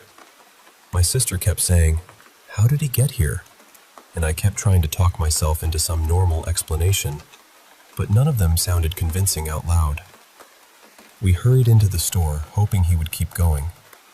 Instead, he came in after us. The store owner knew us well, and the second this guy stepped inside, the whole place went strangely quiet. The owner looked right at him and said, "Can I help you, son?" In that tone people use when they already know something is off. The guy just stood in the doorway, staring blankly ahead. The owner asked again, louder this time, and finally the man turned and said, "No," in this low, flat voice, then walked right back out. The owner asked if we knew him, and my sister told him about seeing him by the road earlier. He could tell we were rattled, so when we left, he walked us to the car himself. The guy was gone by then. We did not see him again for 2 days. Then, on the third day, my sister, her husband, and I were driving to a grocery store almost an hour away to do last-minute Thanksgiving shopping. As we passed the general store, there he was, sitting on a wooden planter box near the sign out front like he had been waiting. The second our car went by, he stood up. I turned to watch him through the back window. He started running after us. Not jogging, not shambling, running. Fast. Not impossibly fast, but wrong fast. Fast enough that all of us noticed immediately. My sister was looking in the side mirror and freaking out, so Chris hit the gas and we lost him. But the whole rest of the drive she kept talking about it, trying to make it make sense. Then we got to the grocery store. We shopped for about an hour, and right as we were checking out, my sister realized she had left the reusable bags in the car. I told her I would go get them. I walked out into the parking lot, headed toward our car, and saw him standing near a telephone pole at the edge of the lot, just watching me. I ran straight back inside. I found my sister and Chris in line and said, "He's out there." My sister thought I was joking at first. Then she saw my face. Chris got angry in that protective way people do when they are scared but do not want to admit it, and he stormed outside to confront him. By the time we finished checking out and came back out, Chris was already in the car, pale and visibly shaken. He told us to get in. When we were driving home, he finally explained what had happened. He said that as soon as he started toward the man, the guy bolted across the street and into a wooded area behind some houses. But what really scared him was not that he ran. It was how he ran.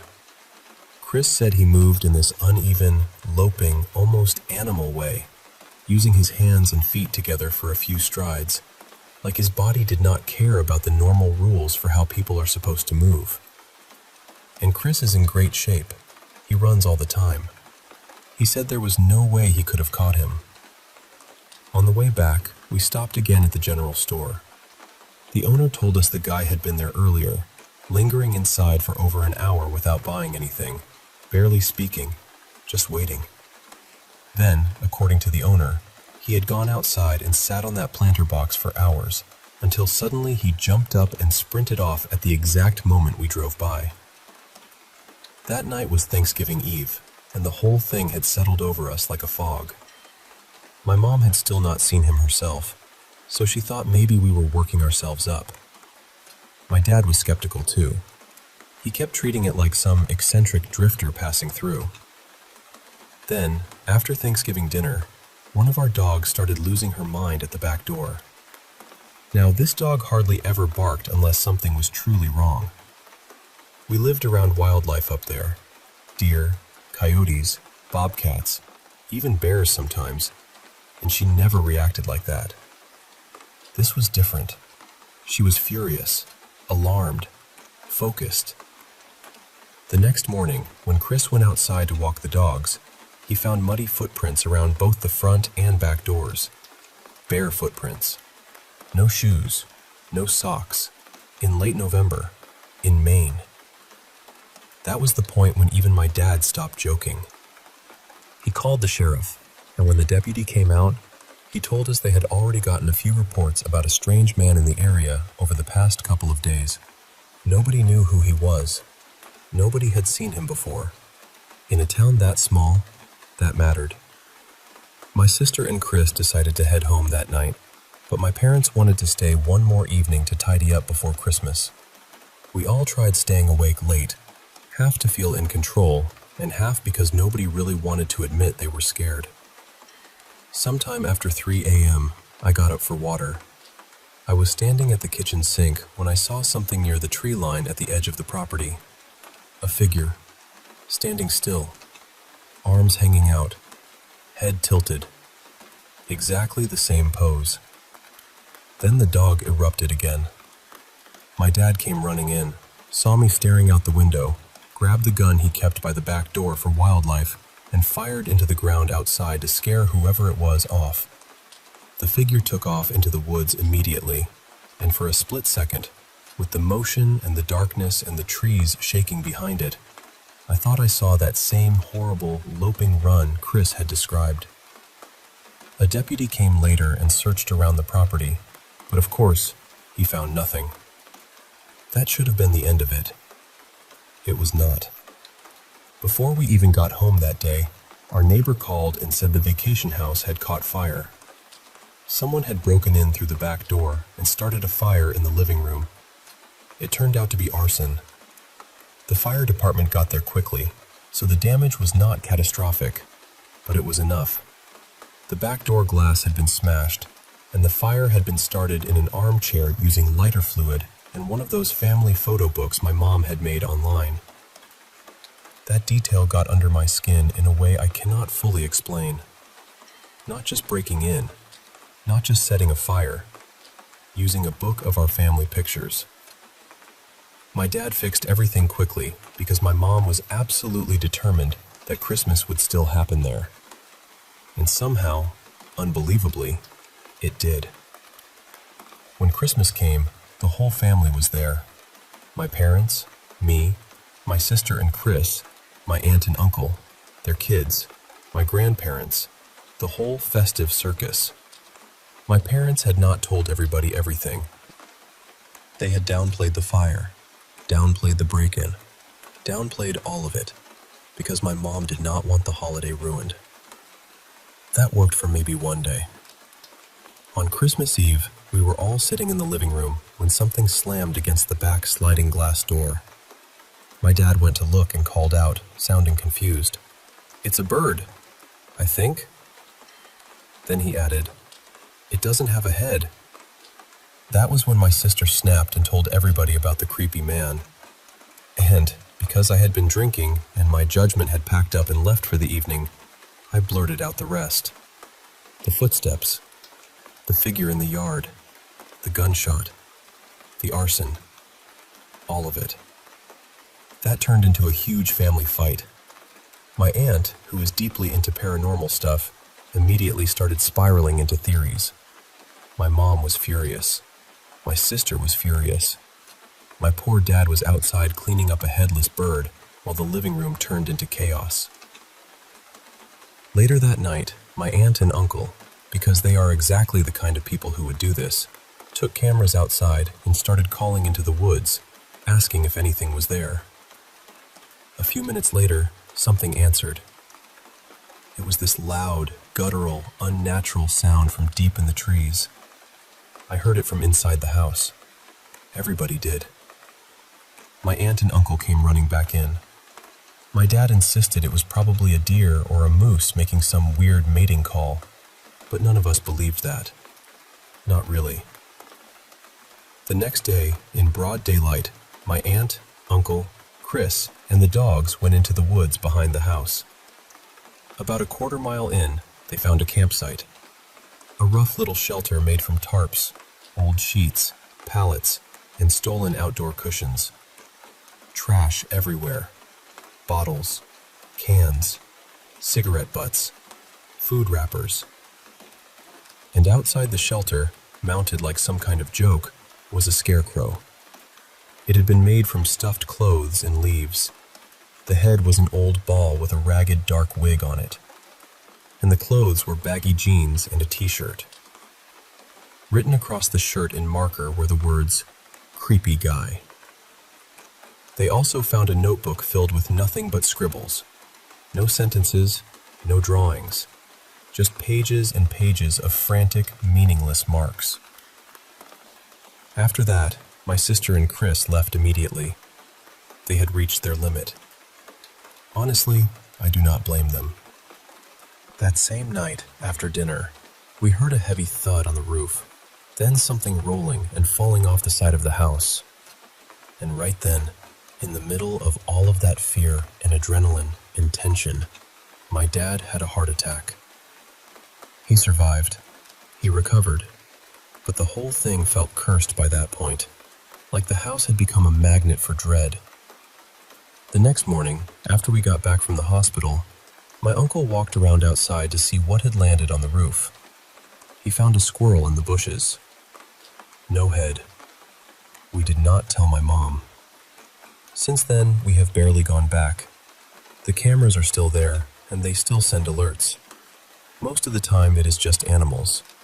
Sometimes there is nothing visible at all, just motion detected and empty frames. My aunt and uncle lost all their footage from the trip after their luggage was damaged, which somehow feels fitting, like that whole stretch of time does not want to be pinned down or replayed cleanly. And that is the part that stays with me. Not even just the man himself, though I still see him clearly in my head sometimes.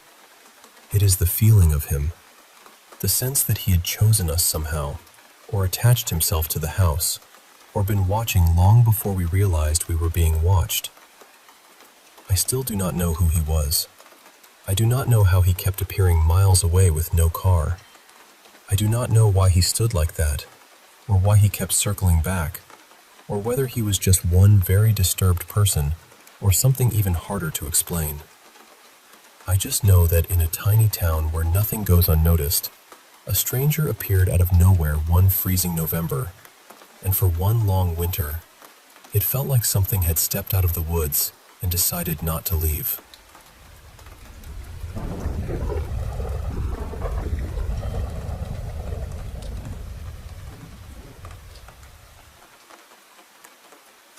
I need to tell you about what's been happening to my younger sister, Marissa, because for a long time, we felt completely lost.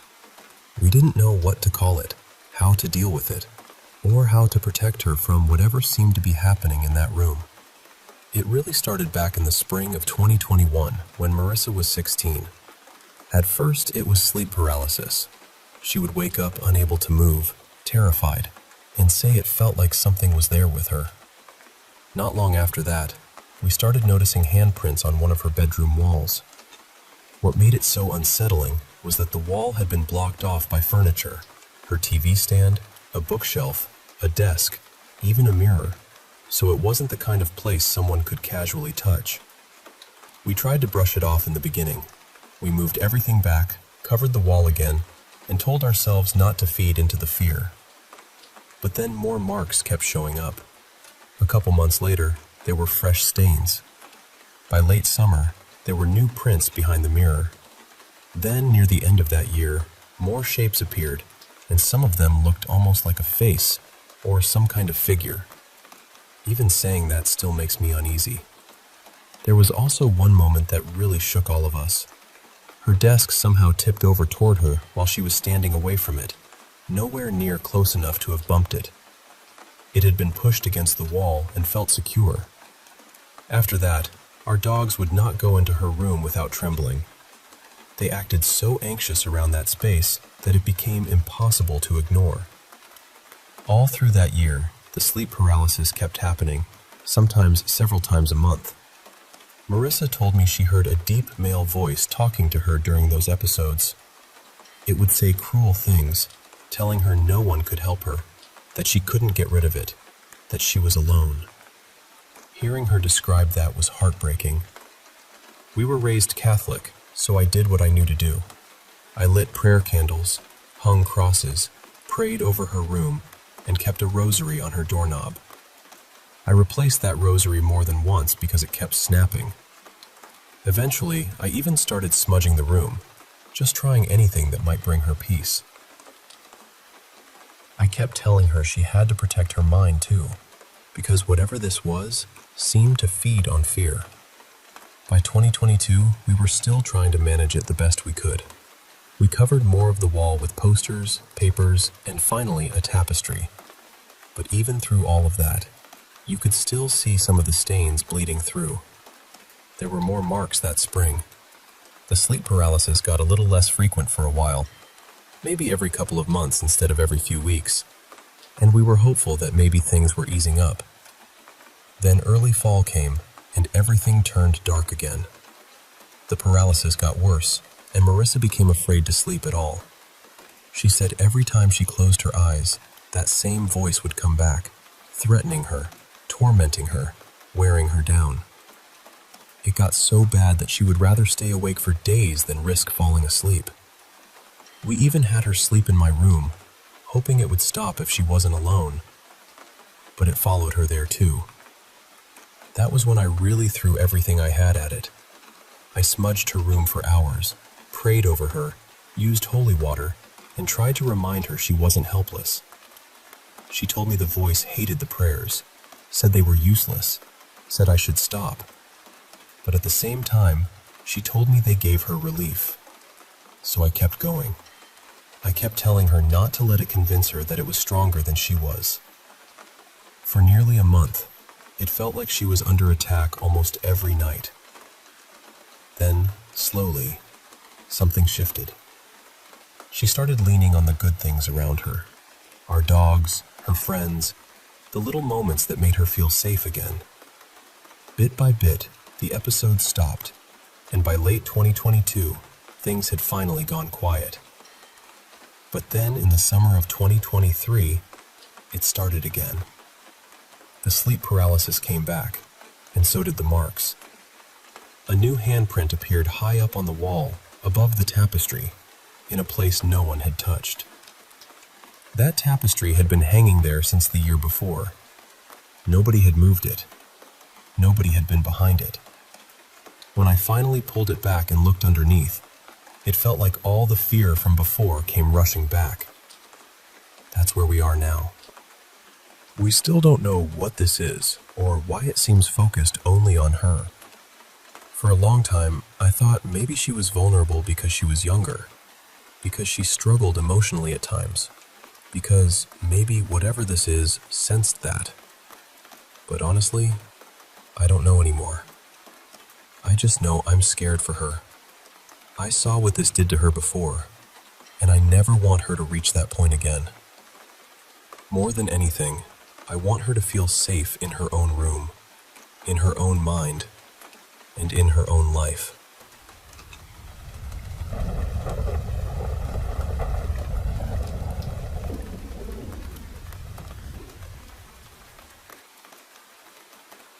I want to tell you about something that has stayed with our family for years.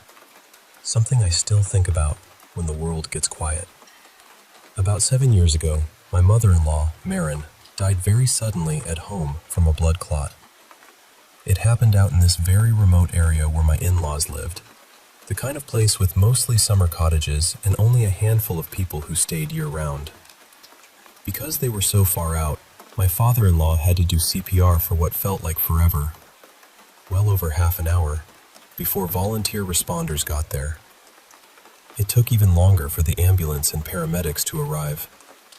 The whole thing was traumatic and drawn out in a way that made it even harder to process.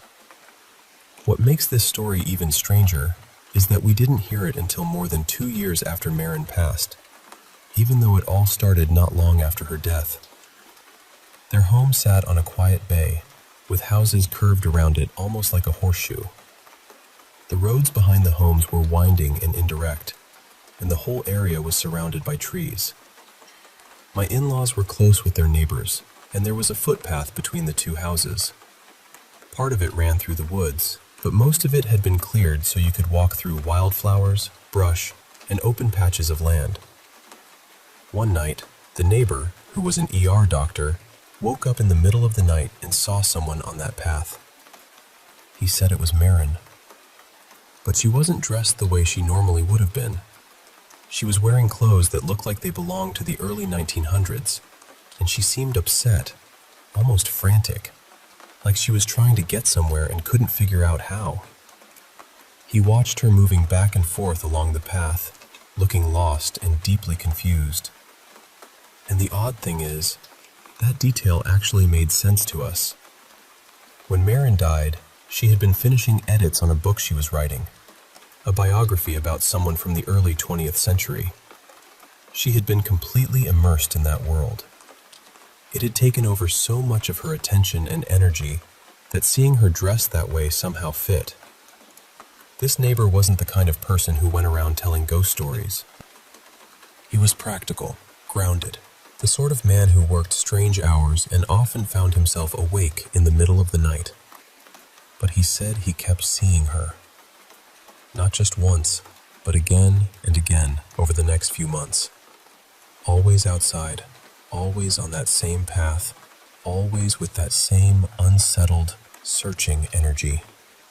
Then slowly, the sightings became less frequent, and eventually, they stopped.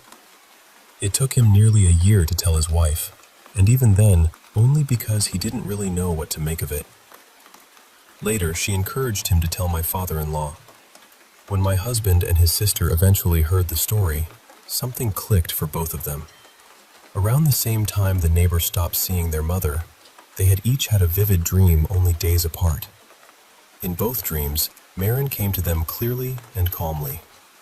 She let them know she understood that she had died. She told them she was okay, that she loved them, and that everything was going to be all right. I can't prove any of it, of course, but deep down, I believe her death was so sudden that it took time for her soul to understand what had happened. And I think once she did, once she found peace, she stopped wandering that path.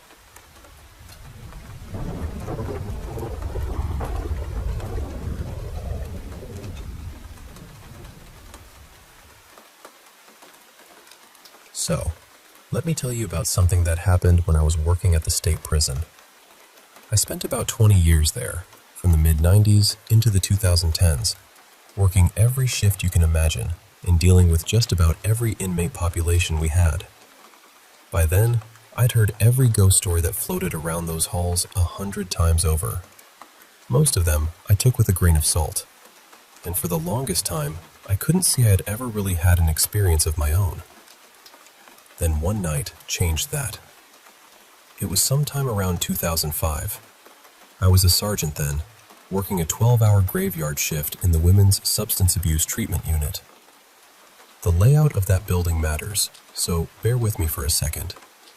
There were 4 separate sections, numbered 1 through 4, and each one had 18 cells with 2 inmates in each.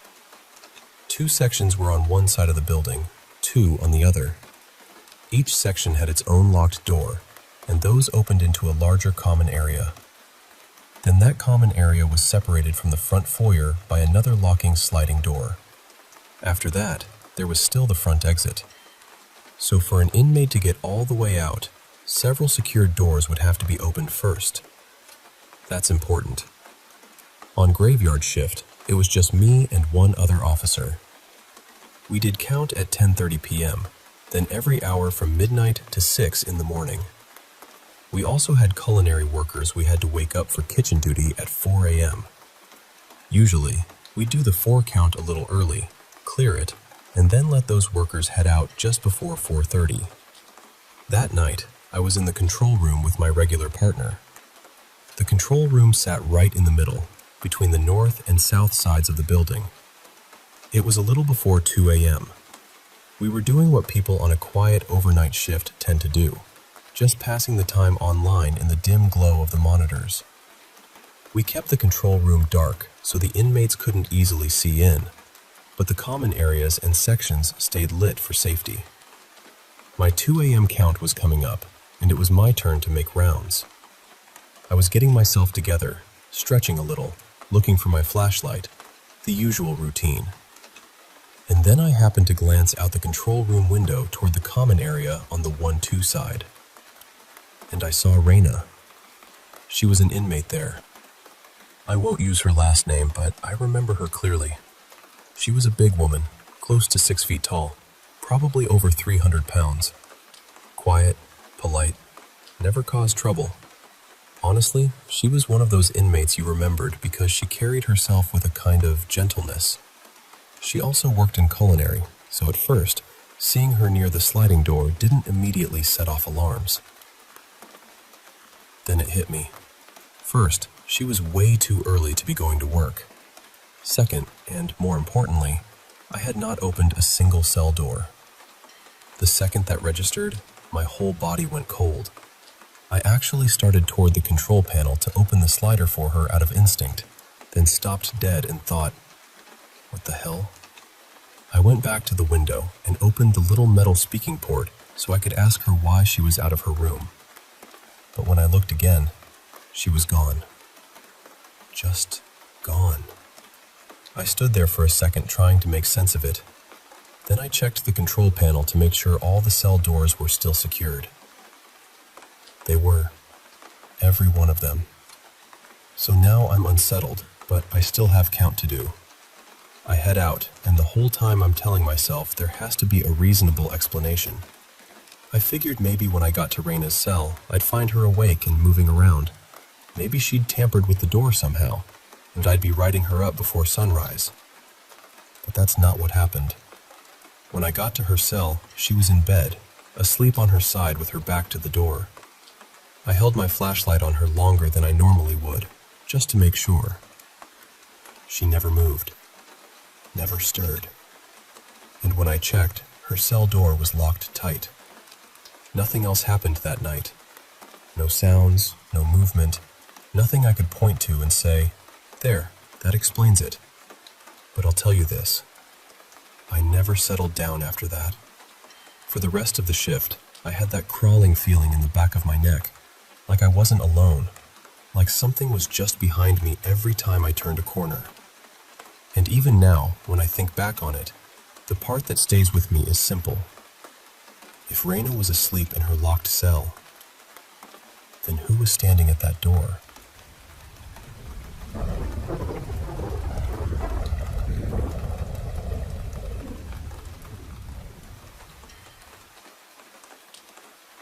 You know, one of the strangest places I ever lived was this old farmhouse my family rented out in rural Ohio when I was in high school. Even before we moved in, the place felt off. We had to spend days cleaning it up, and the basement was the worst part. It had a dirt floor, and down there we found this rough, homemade kennel that was absolutely filthy, covered in old animal waste. I hated going into that basement. It always gave me this heavy, uneasy feeling I could never really shake. I shared a bedroom with my sister Mara. Our room had this walk-in closet where we kept clothes, board games, sports stuff, all the usual things. On the other side of the room, there was this tiny little door that opened into a crawlspace attic. It was mostly dust, cobwebs, and a forgotten box of little tiles I sometimes used for art projects. My other sister's room, right across the hall, was laid out almost exactly the same way. We even kept a bed pushed in front of that little attic door, half joking and half serious, just to make sure nothing came creeping out of there. But the weirdest thing in our room was the closet door. Every night we'd close it before going to sleep, and every single morning it would be standing open again. We tested it over and over, tried to figure out if it was uneven or loose, or if there was some trick to it, but nothing explained it.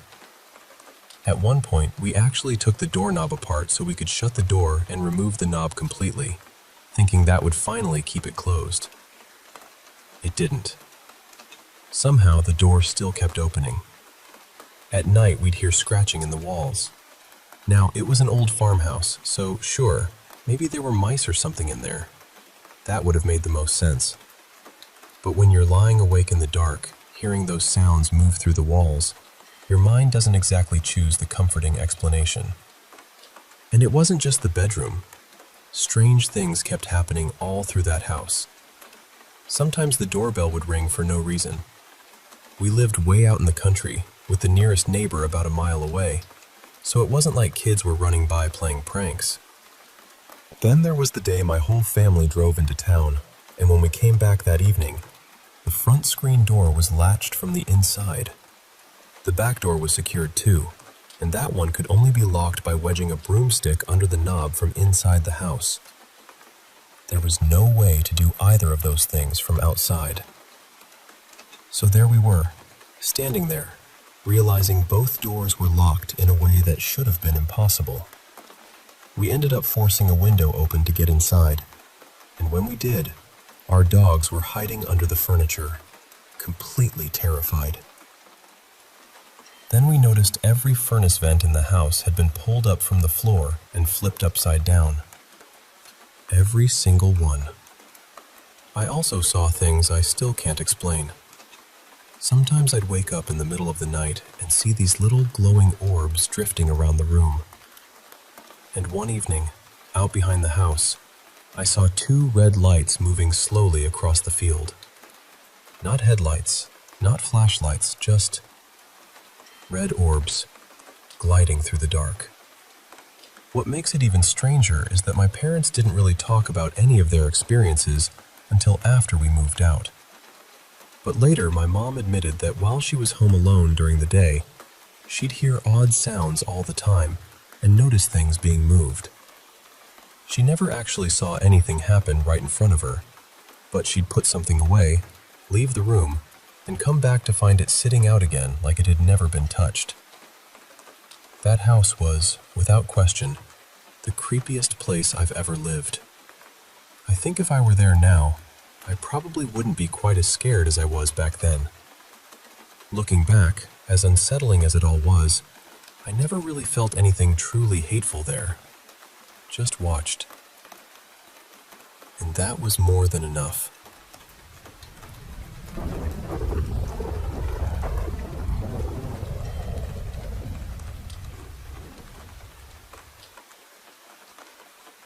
You know, I did not get much time with my mom when I was growing up.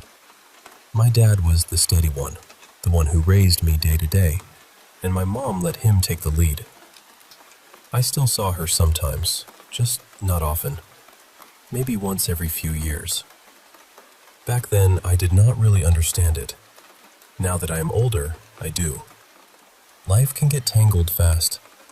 People mean well, and still, things slip through their hands. So this happened during one of those visits with her. I was about 9, and we were up on the California coast, near this quiet stretch of beach. Earlier that day, we had stopped at a little roadside fruit stand and bought Rainier cherries, peaches, and a few other things. Her old SUV was parked nearby, and the plan was to spend the evening by the ocean and sleep there. We spent the whole day talking, snacking, and just being together. It felt easy.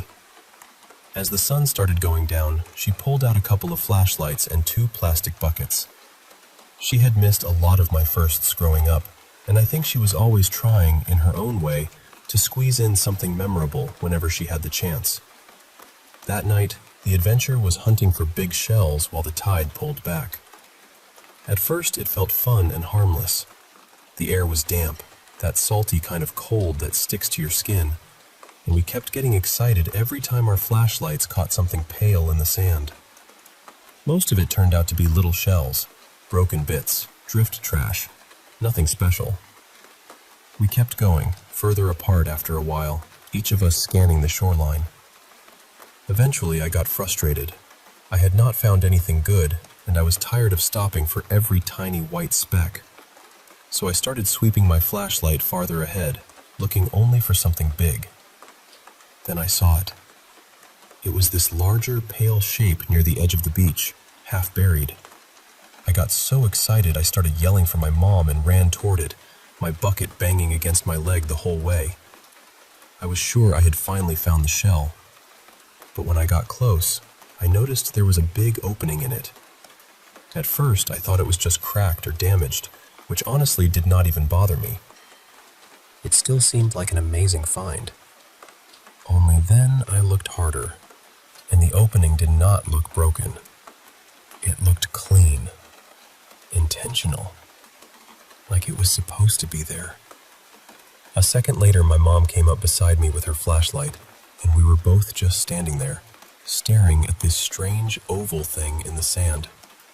She gave this short laugh and said, "It's probably just some damn paper plate," like she was trying to brush it off. Then she stepped on it, and that is when everything changed. Instead of collapsing flat, it held firm. It pushed deeper into the sand. The way it moved made my stomach drop. Her foot disturbed the sand around it, and suddenly more of the shape showed itself. What I had thought was a hole looked a lot more like an eye socket. Wide, deep, too defined. And then, as the sand shifted, I saw 2 narrow slits off to one side. It all happened in seconds. My mom grabbed my hand hard and pulled me away from it, fast, back toward the dry part of the beach. I still remember the way she moved. No hesitation, just fear. Real fear. She tried to tell a nearby group what we had seen, but they were drunk or high or both, and nobody took it seriously. They kind of laughed it off. So we packed up all our stuff, left the beach, and got a motel room for the night instead. What stayed with me was this. I knew what bones looked like, even as a kid. The texture, the little pits, the way they catch light. And when she stepped on that thing, it did not bend like trash. It stayed solid. It buried itself. Then it showed that deep socket and those slits. I was convinced it was a skull of some kind. Maybe it belonged to some sea creature. Maybe there is an ordinary explanation for it. I cannot rule that out. But the part I still cannot shake is my mother's reaction. She was a grown woman, and whatever she saw scared her enough to leave immediately. And when the adult in the moment is more frightened than the child, you remember that. You carry it with you. Even now, I still think about that pale shape in the sand and wonder what, exactly, we found that night.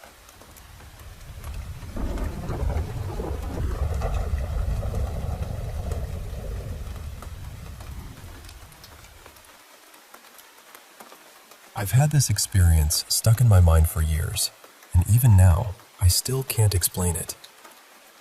Back when I was a teenager, I was involved in a play at a small community theater in my town. I'm not someone who jumps to paranormal conclusions. I've always been pretty skeptical of anything supernatural, and I still am. But this happened, and I've never been able to make sense of it. It was during one of our early rehearsals. We were doing a script read, sitting in a loose circle in the room, maybe a dozen of us all together. Most of us were teenagers, with a few adults there too, including the director. The theater itself had this local reputation for being haunted, which everyone seemed to know about, but I never took that seriously. While we were reading, I happened to glance up, and that's when I saw them. There were these strange silver spheres hanging in the air near the ceiling. I'd say there were around 10 of them, maybe a few more. They were arranged in a rough ring above us, almost echoing the circle we were sitting in below. They weren't bright or glowing exactly, just this muted metallic silver, like old holiday ornaments that had lost some of their shine. Each one looked maybe 2 or 3 inches wide. They were suspended somewhere below the ceiling, not all at the exact same height, and they were drifting downward very slowly. Barely moving, really. Just enough that I could tell they were descending. I remember blurting out something like, "What is that?" and pointing up at them. I expected at least one other person to react, but nobody did. Nobody seemed to see anything. I tried explaining what I was looking at, and everyone just looked confused. As they kept floating lower, I got up to look more closely at one of them. The nearest one had dropped to about eye level. I brought my hand close to it, not touching it, just seeing what would happen. But there was nothing. No warmth, no change in the air, no reflection from my hand on its surface. And it didn't respond to me at all. It just kept drifting downward at the same slow pace. Then I moved around it a little, trying to understand what I was seeing. That's one of the parts that still unsettles me the most. It really seemed to occupy actual space in the room. It wasn't like a floater in your vision, or a trick of the light that shifts when you move your eyes. As I changed position, it stayed where it was, fixed in space except for that gradual descent. It felt real in a physical sense, even though I couldn't interact with it. And all the while, I kept asking the others, "You seriously can't see this?" I was pointing right at it, just inches from my hand, and every single person acted like there was nothing there. Then, after maybe a minute, the spheres started disappearing. Not all at once, one by one. Each of them just sort of crackled away or fizzled out until there was nothing left. I told the group they were gone, sat back down, and tried to act normal. But honestly, I felt embarrassed and shaken. I still don't know what I saw that day. I've tried to explain it in every ordinary way I can, and nothing quite fits. That's what stays with me. Not that it felt supernatural, but that it felt real, and I was the only one who could see it.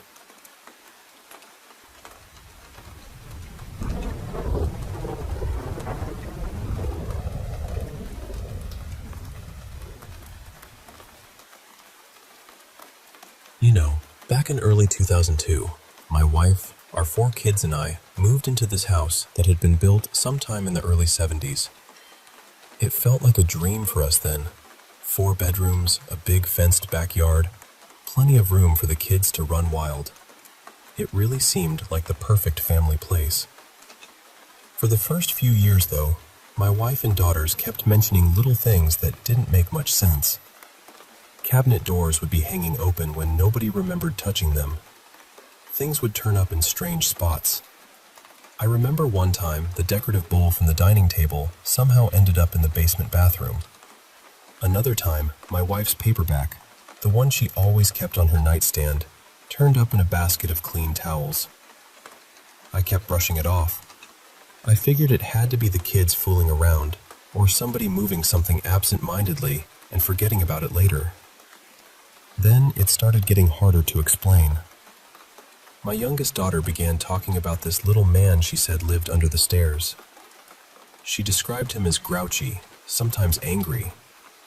One day, she told us she'd seen him shouting at a tall, dark shape floating in the hallway outside the girls' room. I remember hearing that and thinking, kids dream up all kinds of things. That had to be all it was. But then one night, I heard my wife yell from the garage. She'd been out there folding laundry, and when I got to her, she looked completely shaken. Pale, unnerved, the whole bit. She told me she'd turned around and almost walked right into this dark figure standing behind her.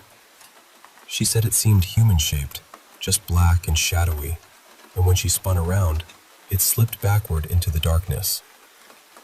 I stayed out there and finished the laundry for her, but I didn't see a thing. After that, more strange stuff kept happening, and still, somehow, never to me. At that point, I figured maybe I should stop dismissing everybody.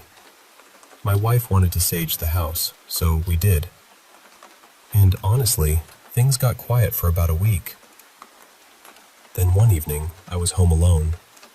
My wife and the kids were out, and I walked into the kitchen to grab a soda from the fridge. I shut the door, turned around, and there it was. A tall, black, human-shaped figure standing maybe 10 feet away from me. I actually rubbed my eyes because I thought, no, this can't be real. But it was still there, slowly moving across the room. And for whatever reason, instead of being scared, I got mad. I just said, out loud, to the empty kitchen, "Fantastic, so we've got a ghost. Now I'm gonna have to burn this house down and salt the whole earth just to be safe." I reached for a glass, looked away for maybe a second, and when I turned back, it was gone. Just like that. And here's the strangest part. We lived in that house another 5 years after that, and nobody in the family ever saw it again. So now, whenever somebody tells me they think they've got a ghost, I always tell them the same thing. Forget sage, just loudly threaten to burn the place down and salt the earth. Worked for me.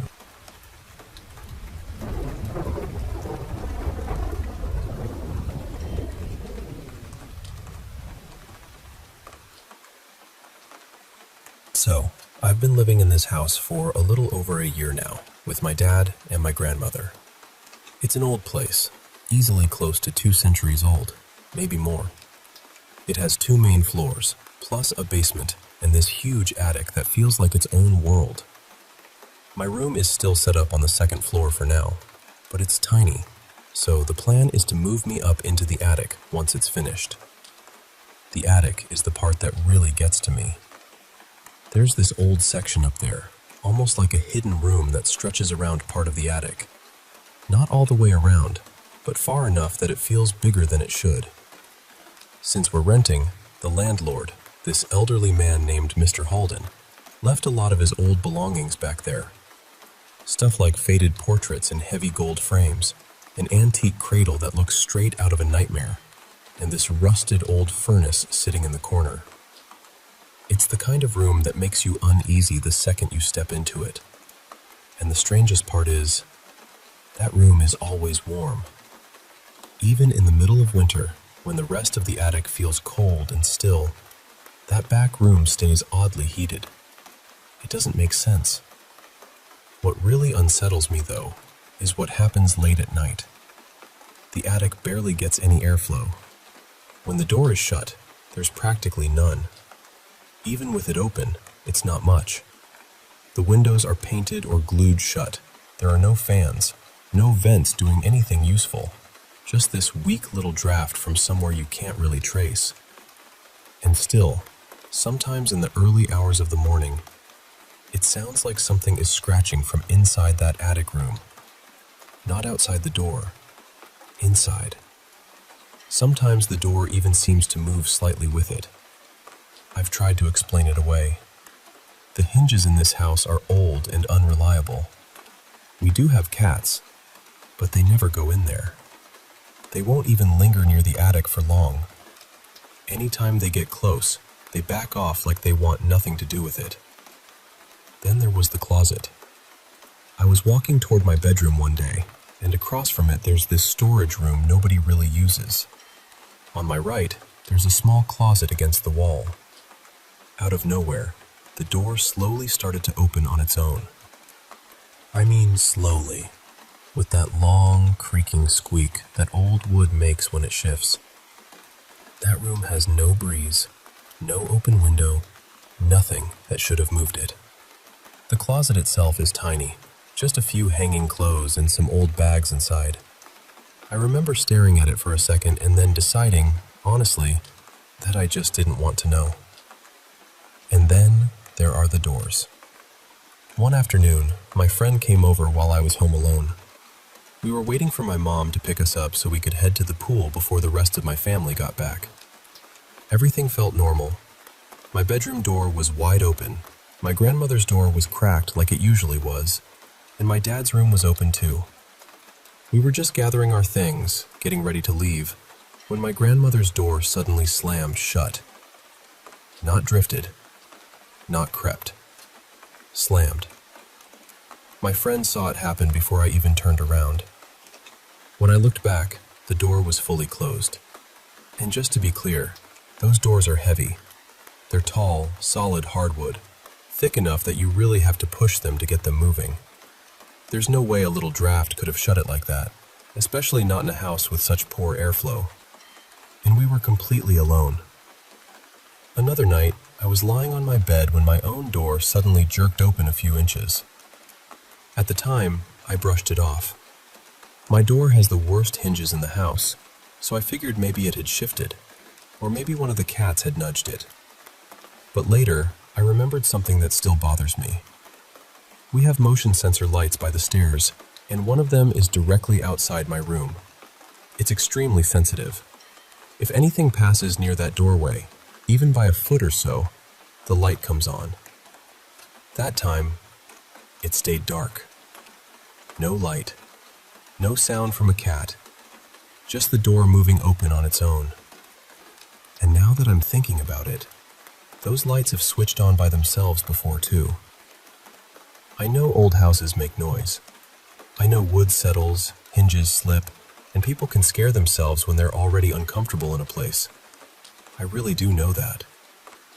But living here has given me too many moments that feel harder to explain than they should be. It's like the house is always doing something small, just enough to make you question what you saw, or what you heard, or whether you really want to go up into the attic alone again.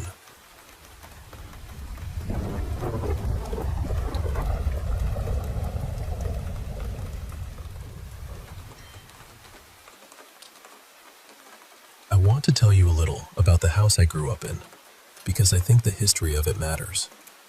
My family moved in around 2009, not long after my great-grandmother passed away.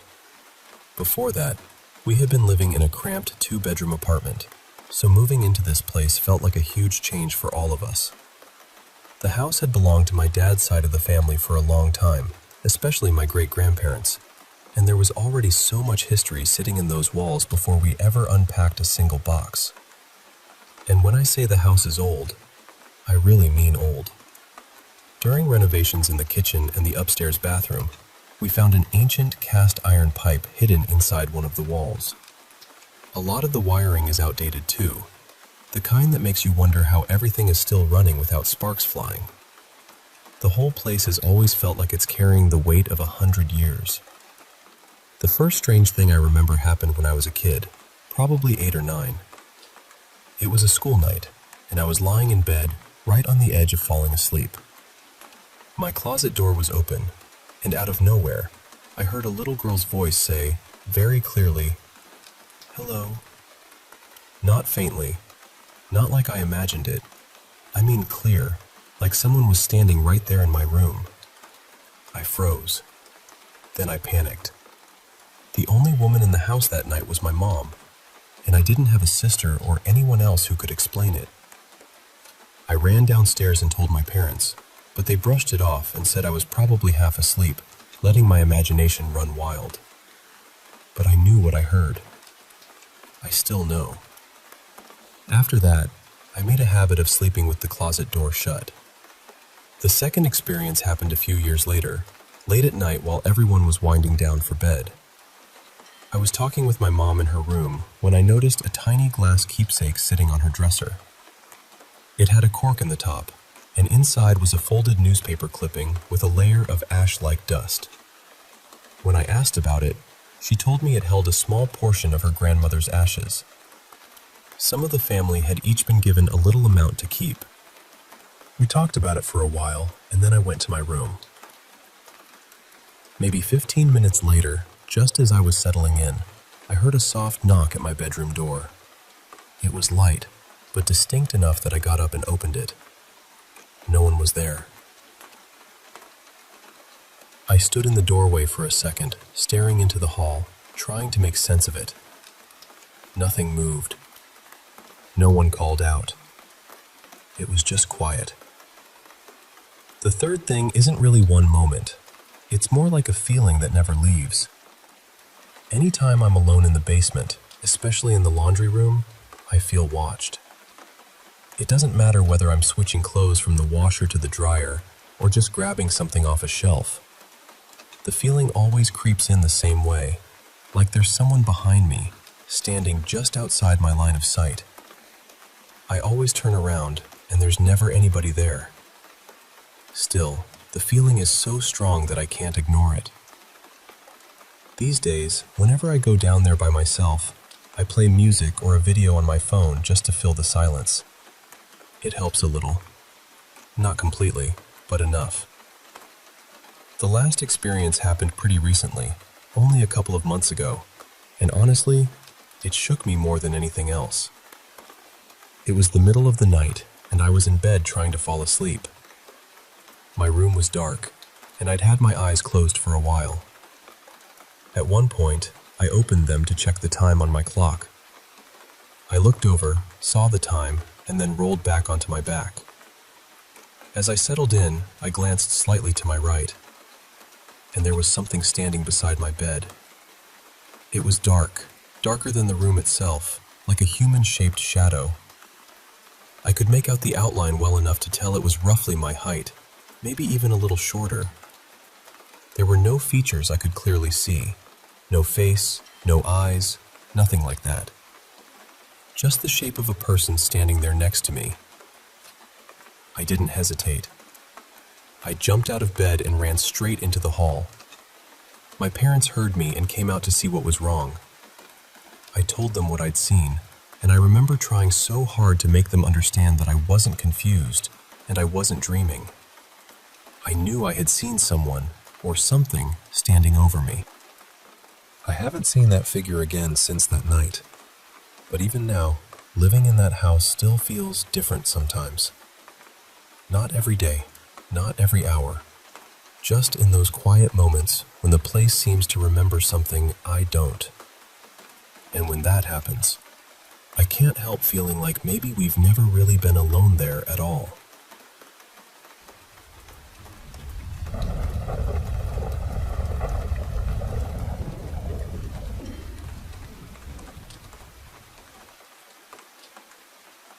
I'm going to tell you this the way I remember it, starting with the encounter that still sits the heaviest in my chest and moving forward from there.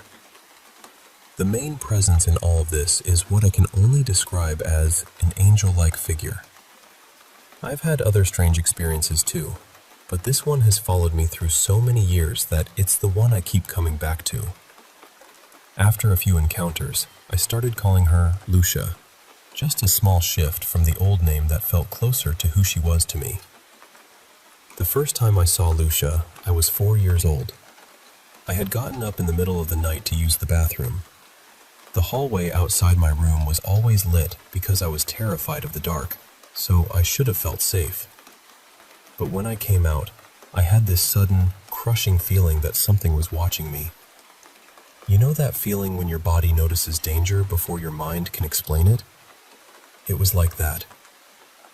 I looked toward the staircase, and there she was at the bottom. She was tall, far too tall for the house, with huge wings folded behind her, and something long in her hands that looked almost like a blade. Her whole form seemed drained of color, like she had been made from ash, shadow, and winter air. The only sound was this deep, rushing breath, like wind moving across an open field. She didn't really walk. She seemed to glide upward, slow and steady, and her eyes were darker than the rest of her, like empty spaces cut into a pale shape. I panicked. I ran to my mother's room, pounding on the door, crying, begging her to let me in because there was someone in the house. For years, I tried to tell myself it was just the kind of fear a little kid invents in the dark. But later, when I asked my mother about it, she remembered that night. She remembered me saying there was a tall figure in the house and how shaken I was. That memory stayed with her too. From about 6 to 8 years old, Lucia started appearing again, but in a different way. By then, I had been taken into another family, and that home was not a kind place. It was full of anger, fear, and the kind of tension that makes a child feel older than they are. During those years, she would stand in the corner of my room at night. Always the same corner, always silent. This time, though, she didn't scare me the way she had the first night. I could move. I could turn over in bed.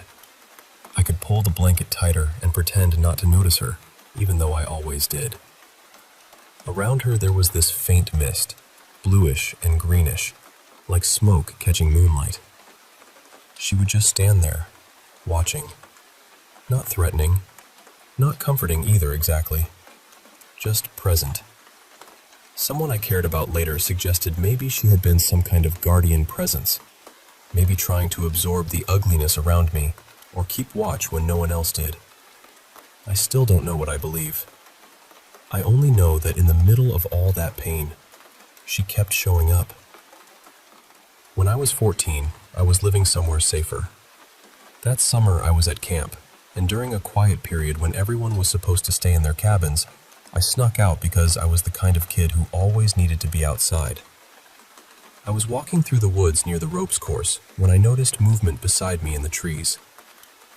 It was Lucia. She was gliding between the trunks, keeping pace with me. It was daytime, so for the first time I could really see her. Her wings looked dark at first, but underneath there was this deep blue sheen, like crow feathers catching light. Her face looked strangely young, younger than something ancient ought to look. The cloak around her was still dark and colorless, and that thin, drifting haze still hung around her. I tried to get closer. I don't know whether that was courage or teenage foolishness, maybe both. But every time I stepped toward her, she moved back by the same amount, as if there was a distance she could never let me cross. Eventually, I gave up and turned back toward camp. She stayed beside me for a while, moving through the trees, and then she was simply gone before I reached the clearing. At 15, I saw her again while I was on a beach in Maine. It was late in the day, and I remember feeling unusually calm, almost peaceful, just standing there looking out at the water. When I turned, she was near a lamppost farther back from the shore, watching me. I started toward her, just a few steps, but she vanished almost immediately, like she had only meant to be seen and not approached. The next big encounter came when I was 18. By then, I had been struggling hard. I'd been using drugs for years and had already come too close to death more than once. I had just gotten out of treatment and was staying in a sober home. One night, I went out walking along a wooded bike path. There was a bridge there, and that's where she appeared again. I didn't want to deal with it. I turned around and headed back. But later, while I was on the phone with a friend, I saw her again outside the window. I remember freezing, then asking the friend if they could see anything. They said yes. They saw a figure and asked me what it was. I told them the truth, that I had seen her for years and still had no explanation. That ended up being one of the last conversations I ever had with that friend. We drifted apart after that. I can't tell you why that detail matters to me, only that it does. And now we get to what's happening lately. the reason I'm telling you any of this at all. For the past week, sleep has barely touched me. Every time I start to drift off, I end up in the same place. I'm standing on a frozen surface in total darkness. Beneath the ice is a single eye, impossibly huge, so large it makes everything human feel microscopic. And it is looking straight at me. Not upward, not around, at me, directly at me. That's what unsettles me most. It doesn't feel like an ordinary dream. It feels like being observed. I wake up shaking with cold, with that awful sensation still clinging to me, like something crossed the line between sleep and waking and followed me back. And now Lucia is near again too. Not always fully visible, not for long, but enough that I know she's there. So that's where I am. I've told you as honestly as I can, and I've even altered a few small details in the telling, because memory is a living thing, and sometimes shifts when you hold it up to the light. But the heart of it is true. This presence has followed me from childhood into adulthood, through fear, abuse, recovery, and now, sleepless nights. I don't know what Lucia is. I don't know whether she wants something from me, whether she has been protecting me, warning me, or simply watching. I only know I'm tired, and I want one ordinary night of sleep.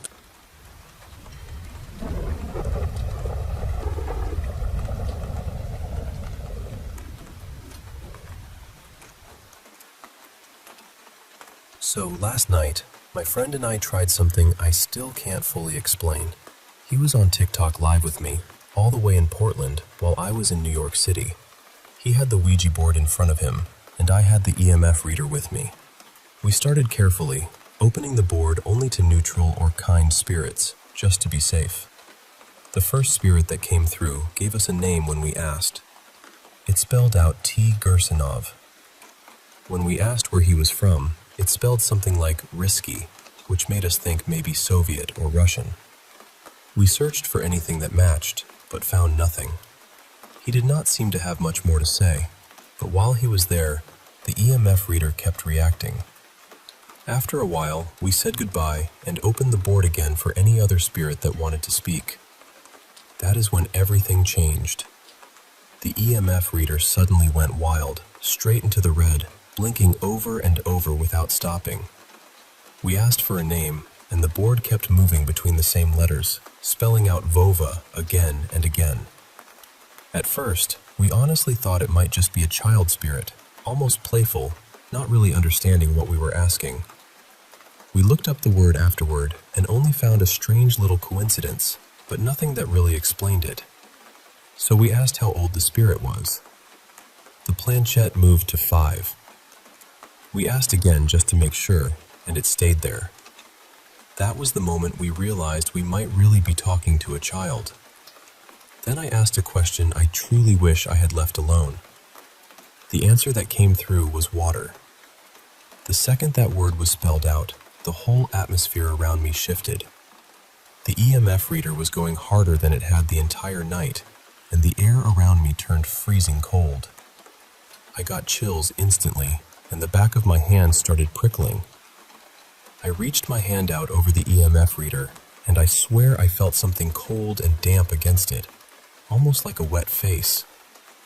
At the exact same time, my friend, miles away, said he was feeling chills too. That was enough for both of us. We ended the session right there, said goodbye, and put the board away.